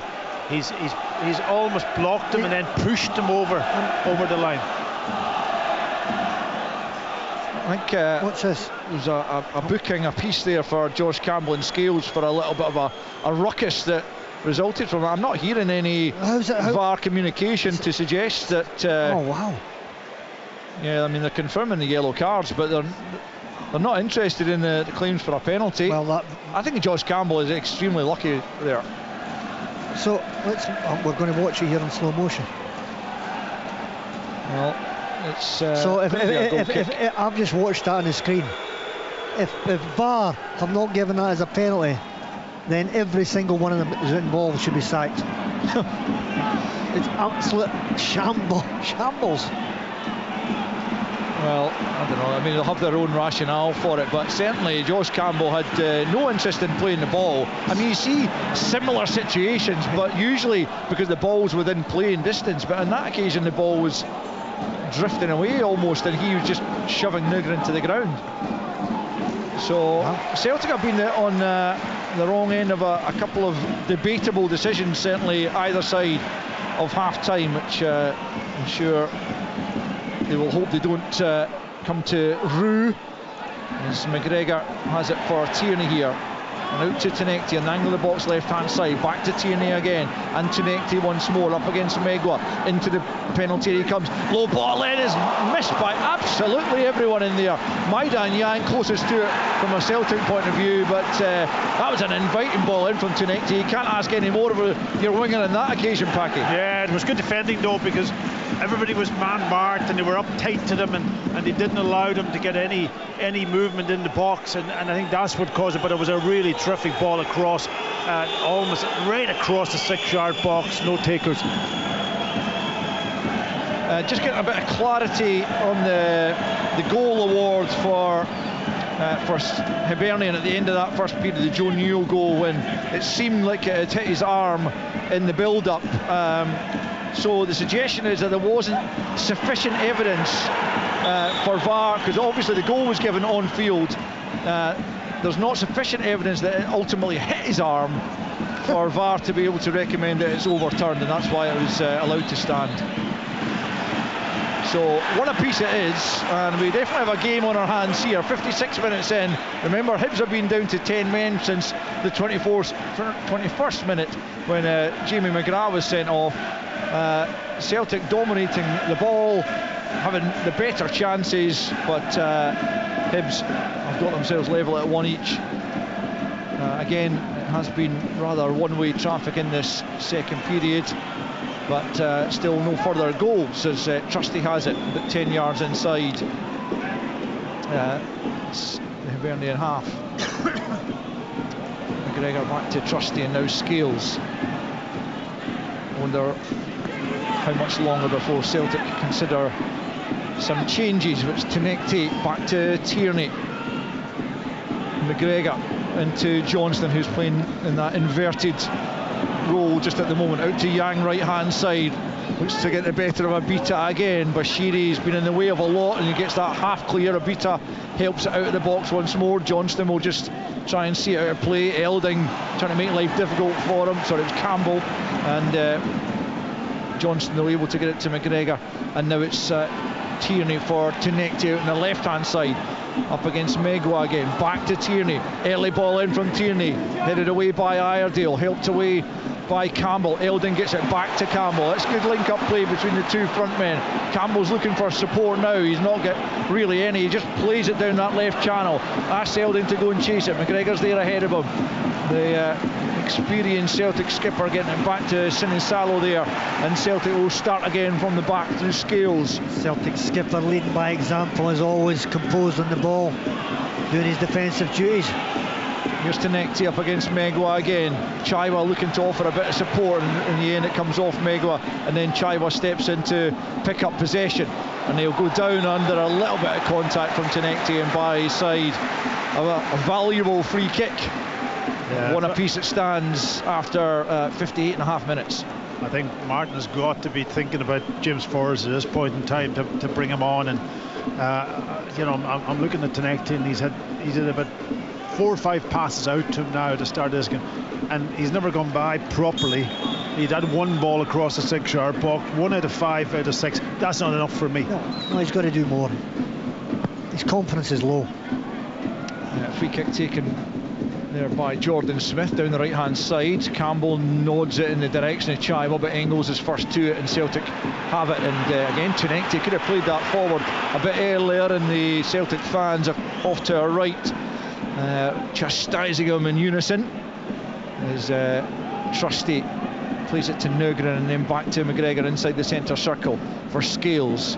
Celtic with just over half an hour to find the goal or goals they require to get the 3 points here at Easter Road. It's not a venue they've had great joy at times over the years. Here's Nugren trying to slip that through for the run of Engels. Hibs cut it out. Chiva takes the anywhere will do decision there and just plays it forward over the halfway line, but Celtic will start again. Just a matter of time. Hibs keep giving the ball straight back to Celtic. Be very surprised if they don't get a goal. Here's Yang right hand side, good challenge. Did that come off Yang again last? No. Celtic throw in, good challenge by Iredale though, as Johnston throws it back the way to McGregor. An hour gone as Tierney picks up and plays it out to Tenecti left hand side, but 15 yards from the byline. Back into Engels it comes, and now Yang at the edge of the box, out to the right hand side to Johnston, back into Yang just inside the area this time, tries to go for goal, is blocked again by Iredale. Johnston will pick up on the right hand side, keeps the ball in play into the feet of Yang, back to Benjamin Nugren. Nugren midway inside the Hibs half. Tierney now picks up, he's going to go for goal. It's a poor effort though from Tierney, just drags it wide as James Forrest is now getting stripped. He's going to come on for the closing half hour or thereabouts. Yeah, and it has to be Tenecti that he's bringing off, unless he moves him over this right hand side and takes Yang. At least Yang will go and he'll take on the full back, and you can see him that he'll try to go to the byline at times. Tenecti's had about 6, 7, maybe 8 passes in the second half, and I can't remember him just the one time that he's drilled the ball across. Tierney closed down there by Chiwa. Sounds like it's going to be a double change for Celtic with McCowan coming on as well, as Tenecti maybe has this one final opportunity then to make an impact, but he's run into trouble in the shape of Joe Newell, and he's lost out to the Hibs captain, but he's given it straight back to his opposite number, Callum McGregor, who plays a 1-2 in Nugren at the edge of the box. Now it's Johnston, clips it in looking for Maida. Megwa just got the wrong side of him, makes the challenge, but it breaks back to the goalkeeper Jordan Smith, and not sufficient there really for a reasonable penalty claim, I wouldn't imagine. And it remains after 61, almost 62 minutes, Hibernian 1, Celtic 1. Let's be honest, Celtic aren't creating much. They're not looking danger at this moment in time, are they? No, everything's in front of Hibs. Everything's back across, goes to Tenecti, he'll go 10 yards, check back, give it back to the midfielder, and that's and then it's sort of kind of back across the other side, and there's nothing really happening. Hibs got a throw-in on the left-hand side, but it'll be delayed for the moment as James Forrest prepares to come on. Taking Johnston off. Yeah, Johnston's actually probably smart, making way as well. It's an attacking change because it's Forrest and McCowan who are coming on, so Johnston comes off, and just waiting for the board. It looks like it's going to be Benjamin Nugren actually. There's a suggestion that it was going to be, it's Nugren's number that's held up. Wow, suggestion that Tenecti was going to come off there. No, now Nugren's been told to stay on. Confusion reigning down on the touchline there. Tenecti's now getting the wave from Luke McCowan, and it is going to be the Tunisian international who trots off here. Shaking his head. I'll tell you what, he should be shaking his head that he hasn't gone and done something on the pitch. You know, I hate to see that from players, as if You know what I mean? He doesn't do enough. He has his little moments, but consistency, lacks consistency. So Hibs have a throw in here, left hand side, and it's going to be Jack Iredale to try and launch one into the Celtic box as Hibs look for an improbable second goal here, and it comes. Trusty wins the header at the edge of the 6-yard box. Newell gets it back out to Iredale, helps it back in. Sinisalis, who's claimed that one, he does, and he bowls it out immediately to Kieran Tierney as Celtic get moving. So effectively Celtic playing without a right back now. Ingles, I think, has come over onto this right hand side of play. He's certainly not going to play as a conventional right back for sure. It's almost like, are they playing 3 at the back with Tierney maybe playing as a kind of a... It's definitely more attacking, and it's goals they need. One apiece at the moment. Hibs down to 10 men and have been since 21 minutes in when Jamie McGrath was ordered off for a bad challenge on Alistair Johnson. Here's Forrest getting involved, and McCowan tries to get it back to Forrest.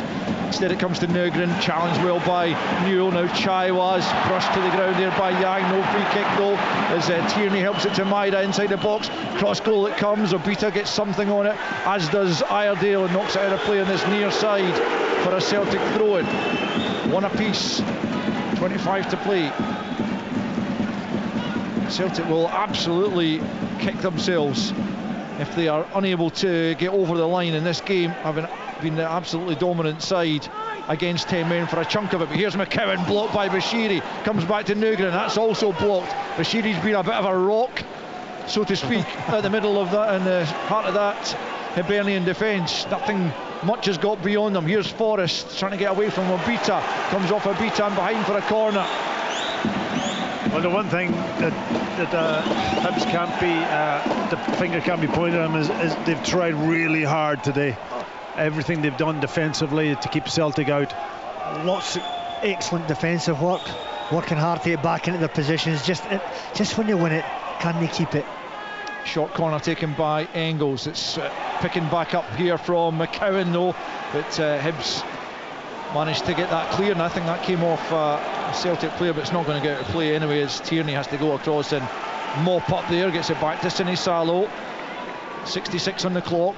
10-man Hibernian 1, Celtic 1. Both goals coming in the first period. Nothing yet in this second half. Try as Celtic might. Maida made a run there. Scales didn't see it, or didn't choose to play the pass at least. And we spoke earlier before the game started about even when Hibs went down to 10 men, you know, getting the 3 points was the first objective. Yes. They haven't even been able to achieve that yet, Celtic. Forget the goals at this point in time. Getting 3 points.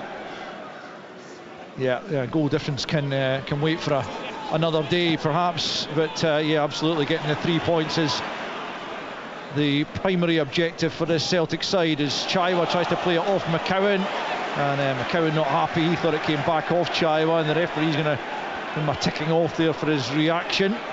But it will be a Hibernian throw-in as Hibs take as much time as they possibly can over every single dead ball for the moment. Quarter of the game to go, and as John was saying, Celtic haven't done enough in this second half to create the opportunities that they require, and so Hibs still level, and a point would be an enormous result for them given the circumstances. Campbell sweeps it forward down the right hand side, but this just feels like Hibs are being too wasteful in possession, and they don't have it for very long, and then they immediately give it back to Celtic when they do get it. It's just inviting further pressure on them. Yeah, that was the issue last week against Hearts as well. They got back into their positions, they worked and they blocked, but they just kicked it straight back to Hearts, and eventually low averages, they'll create a chance and score a goal. Here's McCowan, nudges that inside for Nygren, midway inside the Hibs half. Square for Engels, and now out to the right hand side for Forrest, up against Obita, comes onto the left foot, goes for goal, not a great shot, comes back to McGregor. McGregor now for Tierney at the edge of the area, he's gone for goal, but it's straight at Jordan Smith. Got a decent amount behind that Kieran Tierney, but not the direction he required. And now as we tick towards 69 minutes. It remains Hibernian 1, Celtic 1. Yeah, from that angle I thought maybe he'd be better knocking it back across, you know, the goal, so maybe somebody come in on the end of it. Trusty has it. Kelechi Iheanacho is going to come on for Yang, we hear, as Yang has it at the moment though, left hand side, tries to play it through there for Maida, but too much on it, and straight behind for a goal kick to Hibernian. Here comes the change, and Yang's number is held up, so let's see if Kelechi Iheanacho, who's come up with a few important goals in his short Celtic career, can inspire them. Maida will go out left hand side, Iheanacho through the middle. Is he the man, do we feel, to get the goal? Well, he is a goal scorer, and you know, he's a man for the big moment. I think also if you know, that's, I think when he's been used as a sub, he comes on and looks sharp, looks dangerous, links, shows an appetite to get on the ball. Well, Celtic have won on 3 of their last 4 league visits here. I was saying they've not always had great joy. Previous to that, it was only 3 wins in the 15. So certainly in recent times it's improved, but of course Hibernian won at Celtic Park in the last meeting as McCowan plays in Maida. It's a big chance for number 2. Maida took his time and it comes off the back of Megwa, but Maida almost took too long there to make up his mind what he was going to do, and it drifted wide and the chance had gone. Another big opportunity passed up. His touch took him away wide again, as it always does. You know, he should have been his touch in towards the goal, and then the goal, making the goalkeeper then have to make a decision. Goalkeeper just, it could be in again. Out comes Smith to clear before Maida can latch onto the through ball there. Hibs almost opened up as Engels has to tidy things up at the other end, and Campbell almost onto that one. Still 1 apiece. It's a couple of terrific little passes from McCowan through. Yeah, he's certainly got that in his locker, isn't he? Here's Tierney looking for Maida on that left hand side again. He's found him. Maida in towards Iheanacho, but Iredale was in the way, behind for a Celtic corner as the pressure mounts once more on that Hibs back line. Yeah, but Maida now's gone out on the left hand side. Now he's making runs. Now he's making the natural runs that he's capable of doing in behind with his pace, and the ball's just played in there. That's 2 or 3 times he's got there now, which was missing for most of this second half. Arne Engels from the left hand side with the latest Celtic corner. Can they get their noses back in front with 20 to play? Just a little bit under that. Engels, right footed, swings it right in on top of Jordan Smith, who I think got a touch to that to take it over. It might have swung right out of play on its own without the touch from Smith, but he couldn't take any chances, and fingertips it for another Celtic corner to be taken this occasion by Kieran Tierney on the right hand side. But it'll come right back into that mixer, you would imagine, although Forrest is there. Should he choose the short option, moving away now, and it comes from Tierney near post. Ball comes to Iheanacho on the back post, he buries it! Celtic back in front, and that man Kelechi Iheanacho leads the celebrations. He had so much time inside the Hibs penalty area, he was able to chest it down before ramming it home. It is Hibernian 1, Celtic 2. Tremendous bit of composure from Iheanacho in the box, bodies all around him. He's popped it up in his chest. It looks like it's taken an eternity to come down. He's kept his eye on the ball and fired it in the back of the net. He stood where he was in a bit of space. The ball's flicked onto the near post, just come off the top of somebody's head, and there he was, to be able to use that ability to chest it and just compose, then just to strike it into the back of the net. Incredible substitution. We did say it. One man for the big moment. Hibs are going to make a switch here before we get restarted. Their goal scorer Joe Newell is going to be replaced by Dan Berlazer in the heart of the Hibs midfield. But Celtic are back in front. Kelechi Iheanacho, once again the man for the big occasion, a 7th goal of the season for him, and it could yet be such a precious one for his side. 2-1 they lead now with just under 20 to play. You can't keep giving the ball back to Celtic. Eventually the quality shows through, and it did on that occasion from Kelechi Iheanacho. So Celtic leads, and as things stand, go level on points with Hearts, who have the game in hand tomorrow at Tynecastle against Rangers, which will of course as always be live with us right here on Sportsound on BBC Radio Scotland, as Rangers are the visitors to Tynecastle. And how will that one go? How will the title race look at the end of this bank holiday weekend? And you can hear the Celtic fans once again getting right behind their side, because they feel that having gone ahead for a second time, surely they've got enough about them to ensure that Hibs cannot come back and equalise a second time themselves.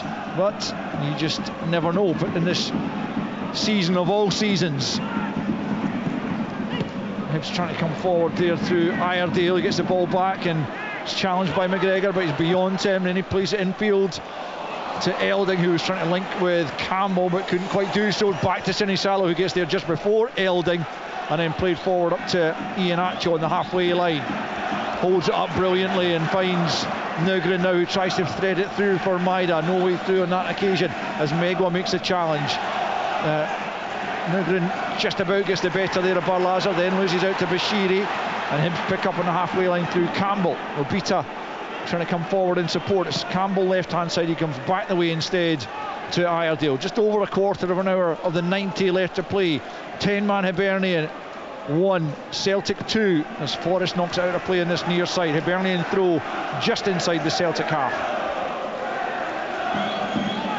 David Gray with the ball in his hands, waiting for Jack Iredale to come and take the throw in, just in front of that Hibs technical area. Back the way it goes to Bashiri, and now infield for O'Hara. Hibs look like they've gone a little bit more adventurous, with Obita pushed a bit further forward, certainly for the moment, almost like a back four with Obita pushed up. That might change again, of course, but certainly while they're in possession here, albeit the ball's back with Jordan Smith in his goal area. He fires it forward, looking for Elding, but Trusty rises above him, and then Scales gets it to Engels, who has dropped back into that right back position now that Celtic have got themselves back in front in the game. Out to the left hand side for Tierney, and now McCowan, who's made a difference, injected a bit of energy and life into that Celtic midfield. Trusty now out to the right hand side for Engels. Ralston's going to come on to provide a bit more of a natural right back as they look to ensure nothing silly happens. Obita with a little nutmeg there on Forrest, then gets away from Engels. Hibs have worked that one well, but the pass in the end from Barlaza for Megwa is too close to Kieran Tierney, who cuts it out, but O'Hara picks up. Celtic giving Hibs a bit of encouragement here. Iheanacho, the pullback on O'Hara, and it'll be a free kick to Hibs. It was really in poor the middle play. Of the park. Really poor play from Kieran Tierney. He didn't need to go down, he didn't play it forward, he's got to show more composure there. Benjamin Nugren this time will be replaced by Tony Ralston. That will allow Arne Engels to take his place back in the midfield, and Ralston will slot in at right back. But what Celtic don't want to do is let Hibs get back into the game again. Yeah, Hibs have responded well to conceding the goal. All of a sudden they've started saying, right, we're going to start passing it. Players are starting to want it. It was clever from David Gray also. He pushed Obita into that sort of almost left wing position where Celtic didn't have a right back. That's forced Celtic now putting Ralston on to just get a little bit of cover in there. Free kick's taken to the edge of the box. Trusty and O'Hara go up for it, and it's knocked out for a throw in to Hibs on this near side, quickly taken by Obita back to Chaiwa on the halfway line. Chaiwa trying to step away from Forrest here into the centre of the park. He comes, terrible pass from Chaiwa, tired looking pass as he tried to find Barlaza, and it's out of play over on the far side for a Celtic throw. We've got 77.5 on the clock.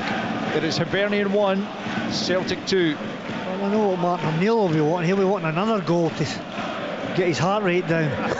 Absolutely. Back with Trusty, midway inside his own half, square to Scales. Scales brings it up towards the halfway line. This would take, it's a good ball for Maida actually. Maida's first touch, he should be able to catch that. He cuts it back, and Megwa there before Iheanacho could do any further damage. It's that run from Maida there, and then he did. If he does it and he gets the timing of it right, you can't deal with it. And then it's all but the pass in behind. It was a decent little chip pass from Scales over the top, but he gets into a great position. Just try to pick somebody out. He's got incredible stamina. All other players round about him are getting tired. He's still going strong, still getting to the byline. Arne Engels preparing to take the corner kick from the left-hand side for Celtic as they look to maybe take this game away from Hibs with a third goal. 2-1 they lead here.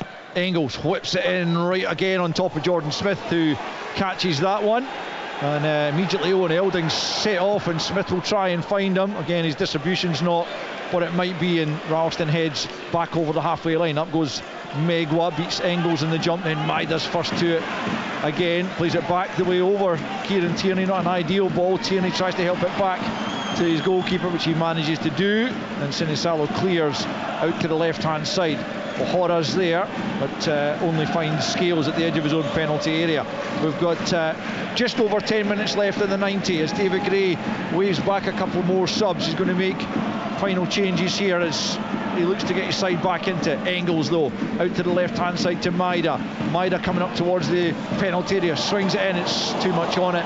Forrest couldn't get there at the back post. It's going to come all the way for a throw-in down at the corner flag to Hibernian, and it will remain 10-man Hibernian 1, Celtic 2, 10 to play. Yeah, he was unfortunate there. He just got a wee bit too much height on that ball, but it was the right idea. Yep. Get it in early.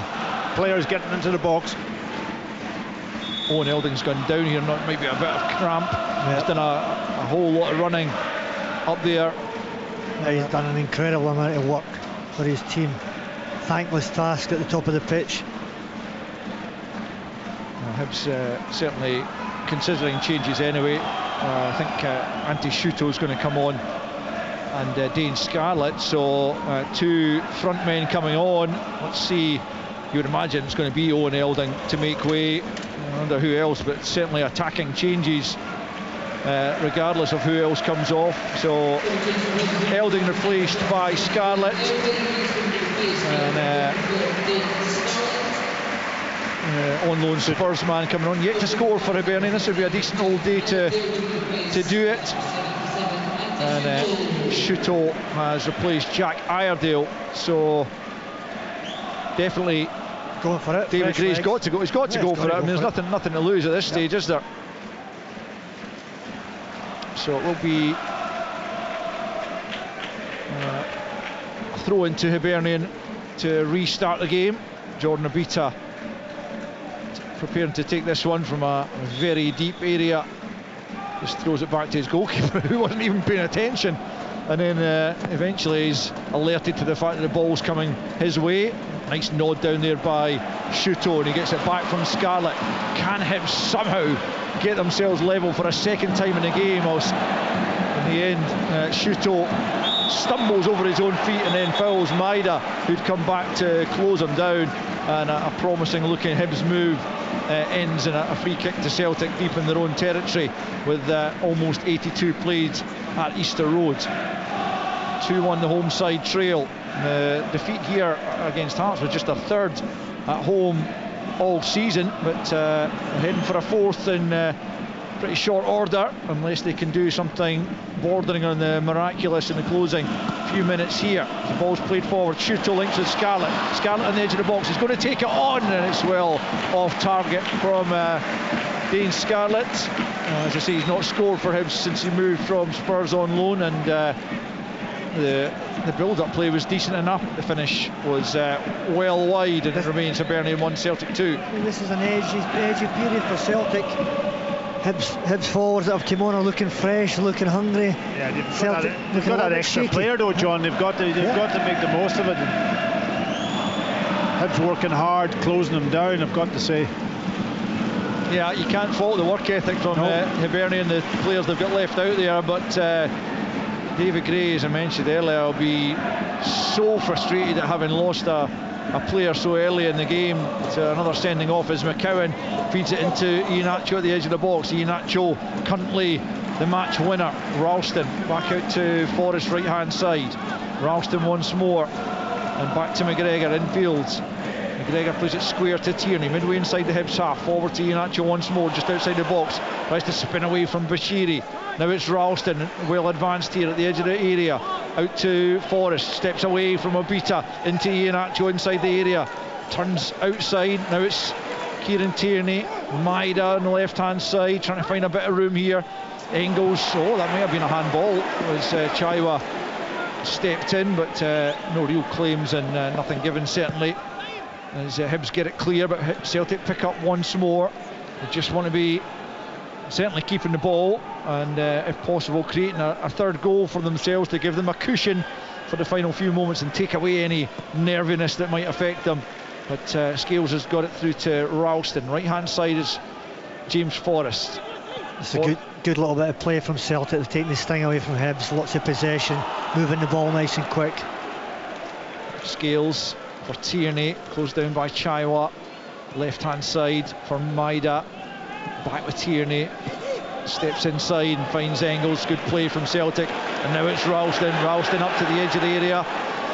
Tries to play for Forrest. Forrest will cut it back, and Iheanacho was looking, but O'Hara got there ahead of him, and Hibs managed to clear. Celtic keeping the pressure on though. Scarlett having to work hard. He's lost out at the edge of his own penalty area. McGregor has it. Now it's McCowan.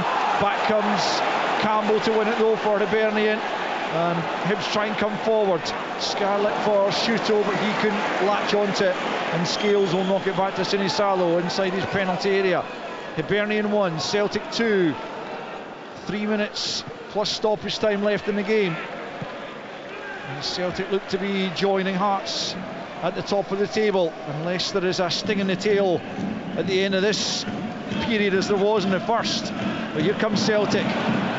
It's Maida left hand side looking to play an Iheanacho. It's a poor ball though, and Bashiri able to leave that for Jordan Smith, and it remains Hibernian 1, Celtic 2. Another terrific run by Maida, getting in behind him, using his fitness and pace, but as always, too often this final ball lets him down. Jordan Smith just caught by Iheanacho as he tried to release it from the edge of the box, and he's gone off the pitch to get a ball. In the meantime, the Hibs dugout have thrown another 2 on the field, so they'll have to choose one of them and get this free kick taken quickly as far as Hibernian are concerned. We're into... Sorry, I think I said there was 3 minutes left to play. There was 5 minutes left to play. Misreading the clock over on the far side. Jordan Smith again, that's really let him down. His distribution from either from hand or from dead balls. It's not even from open play. It's just from dead balls. He just keeps kicking the ball the wrong direction or out of play. That's a critical part of the game now. I don't know what he's doing in the training pitch Monday to Friday. Nobody pressing him. Perfect pitch. He can't kick it straight. Iheanacho, looked like a handball. Ball comes off McCowan and out for a throw in to Hibernian inside their own half, left hand side. To be taken by Obita. Both sets of coaching staff out, urging their players on for the final few minutes here. Both teams needing the result here. But at the moment it's Celtic who look like clinching it. As the ball's played up towards Iheanacho. Bashiri does well, gets it forward. Engels just hooks it over his own head up towards the halfway line. Obita returns it. Ralston in the way this time, heads it forward down the right hand side. Forrest can't keep it in. It will be Hibernian thrown on the halfway line. Obita hurls it down the left, looking for Shuto, who nods it infield for Scarlett, who gets it back to Shuto, left hand side. Trusty's across there. Shuto just plays it into the box, and Engels hooks it away out of play for another Hibernian throw-in. O'Hara says to Obita, no, just hold on a second, I'll come across and take this one. And from about 20 yards from the corner flag, he's going to try and hurl this one into the penalty area. 2.5 left of normal time, plus a bit of stoppage time. Hibs looking for a leveller here. 2-1 they trail in the closing stages. O'Hara into the near post area. Ralston gets up and heads it, and then Forrest helps it on. We knock back to the halfway line here for Megwa. Megwa plays it to his right to Chaiwa. He'll be closed down by the ever active figure of Dyson Maida, but Chaiwa's done well. He steps away from Maida, right hand side, low ball in, cut out well by Tierney, and Celtic pick up once more. Iheanacho's lost it though to O'Hara. Should have held onto the ball a lot better there, the experienced striker. Now Hibs come again, back with Obita, left hand side, swings it in. Liam Scales gets the head to it. It's going to be kept in by Tierney before it goes out for a corner. Yes, is the answer, but picked up by O'Hara. Again, he's there before Iheanacho. O'Hara right hand side. You try and get this ball back into the box. Up goes Scarlett. Might come from Shuto. Wide the goal. That is a chance and a half for Antti Shuto, particularly at this time of the game. A minute and a half of the 90 left to play. He just needed to wrap his left boot around it. He couldn't quite manage to do so, and knocks it wide of target, and it remains Hibernian 1, Celtic 2. He's not far away. He just didn't know. He didn't know where he was. Actually, was he inside or outside the post? And he was outside the post, and he's just turned and hit it. Sounds like there's going to be 4 minutes added on at the end. We're into the final minute of the 90 right now. Antti Shuto, I'm not sure he's going to get a better opportunity than that. I'm not sure Hibs are going to get a better opportunity than that. It wasn't by any means a sitter. Antti Shuto, as Paki said, he was facing away from goal, had to wrap his boot around it. He was outside the post, so not a disgrace that he sent it wide of goal, but in the grand scheme of things, Hibs haven't had many better opportunities. As Ralston sends a rather dodgy pass back Sinisalo's way, but the Finn manages to make up the ground. And poor from Celtic goalkeeper. Yes. But look at where the two centre forwards are the two strikers as such. Maeda and Iheanacho's way over on the opposite side. They've got to work across. Smith clears up towards the halfway line. Up goes Trusty, nods it down, but Chaiwa's there first. Still fully running Miguel Chaiwa, tracked by Engels. Gets it to Obita, left hand side. We're into the 4 minutes of added on time as Engels has it on the halfway line. Gets it out to Tierney. Celtic just need to ensure they don't do anything silly. Doesn't matter if they don't get a third goal now. They just need to avoid conceding. Have to keep the ball. Players have to make themselves available. Everybody wants the ball. We've got a spare man. Hibs have played with 10 since the 21st minute. Jamie McGrath red carded. Celtic getting themselves in front, then pegged back by Joe Newell. But at the moment, Kelechi Iheanacho's strike having come off the bench, scoring after 72 minutes, looks like it might be the goal. That sends Celtic level, just behind Hearts on goal difference, with 3 to play, albeit Hearts will have 4 to play as they welcome Rangers to Tynecastle tomorrow night. Hearts' victory in that one could end Rangers' faint title hopes, you feel. That would be 7 behind Hearts if they were to lose that one. As the ball's played forward, Scales nods it back to Sinisalo, takes a little touch on the thigh before grabbing it, before Shuto can get there. Scales did very well there, he was aware where Scooter was. Trusty plays it to Ralston, infield to McGregor. 2.5 minutes left to play here at Easter Road as Tierney plays it forward down the left to Maida. That looked like it gone out of play. Yeah, the assistant eventually signals for a throw in. Engels is going to get a yellow card for kicking the ball away there. Yeah, silly little mistakes from Celtic, isn't it? Putting the pressure on themselves and not able to control the game. Back it goes to Jordan Smith. Out to Bashiri. Closed down by McCowan. McCowan up against Bashiri. Bashiri just got his body across and forced to the ground by McCowan, and that means Hibs have a free kick just inside the Celtic half. But what it does allow is Bashiri and O'Hara to make their way forward, and can they capitalise on a free kick in injury time as they did in the first half? A yellow card there for Liam Craig in the Hibs dugout, one of David Gray's assistant coaches there.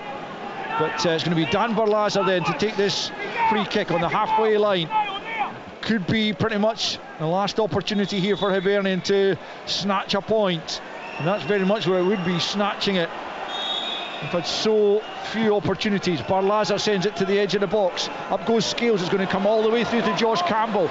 It just slips at the wrong moment as far as he's concerned. McCowan takes it off him and plays it forward for Tierney, left hand side. Tierney challenged over there in the far flank. That's going to be a yellow card there flashed the way of Shuto. It was backtracking, trying to make the challenge, but didn't happen for Hibs there. And surely now Celtic within touching distance of the 3 points they require. Excellent play there from McCowan in the left back area. Not only does he win the ball in a dangerous area, but he keeps the ball. Excellent. He's done really well since he came on. Celtic have the free kick then. Tierney taking his time to get back to his feet, stretching himself off before Liam Scales will take this. But we've only got seconds left of stoppage time here. 35 if we're playing the 4 minutes exactly. Scales preparing to take the free kick, but in no real rush. And nor would you expect him to be. Celtic leading by 2-1. Breaks off O'Hara. Maida can't keep a hold of it though. Barlaser battling away there. He goes down. Hibs will have the free kick. They need to get this forward immediately.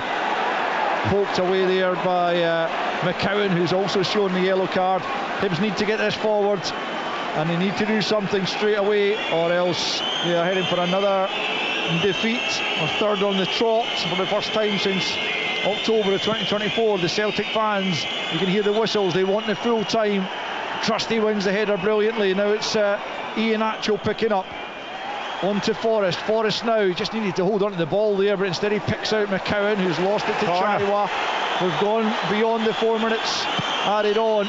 The whistle will come any moment now. It's Fowler looking for Bashiri. Trusty's there first. There it is. It's full time at Easter Road. Celtic have a massive victory. They didn't make it easy for themselves against the 10 men of Hibernian, but they have got over the line. They are level at the top of the table with Hearts.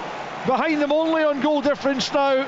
They've got 3 matches left to play, and they are right in the mix for yet another title as Martin O'Neill goes towards the Hibs fans, towards the Celtic fans, and takes their acclaim.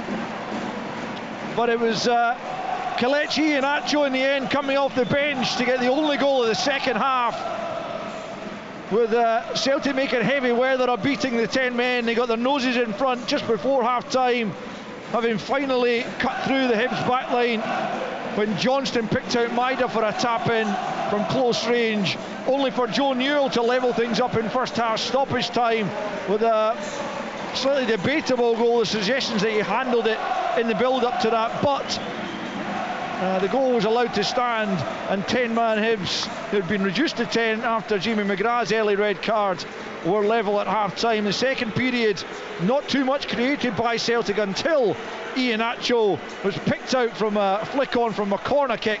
He took it down inside the penalty area before burying it past Jordan Smith. And though Antti Shuto had a late chance to level things again for Hibernian, it wasn't to be as he sent that effort wide.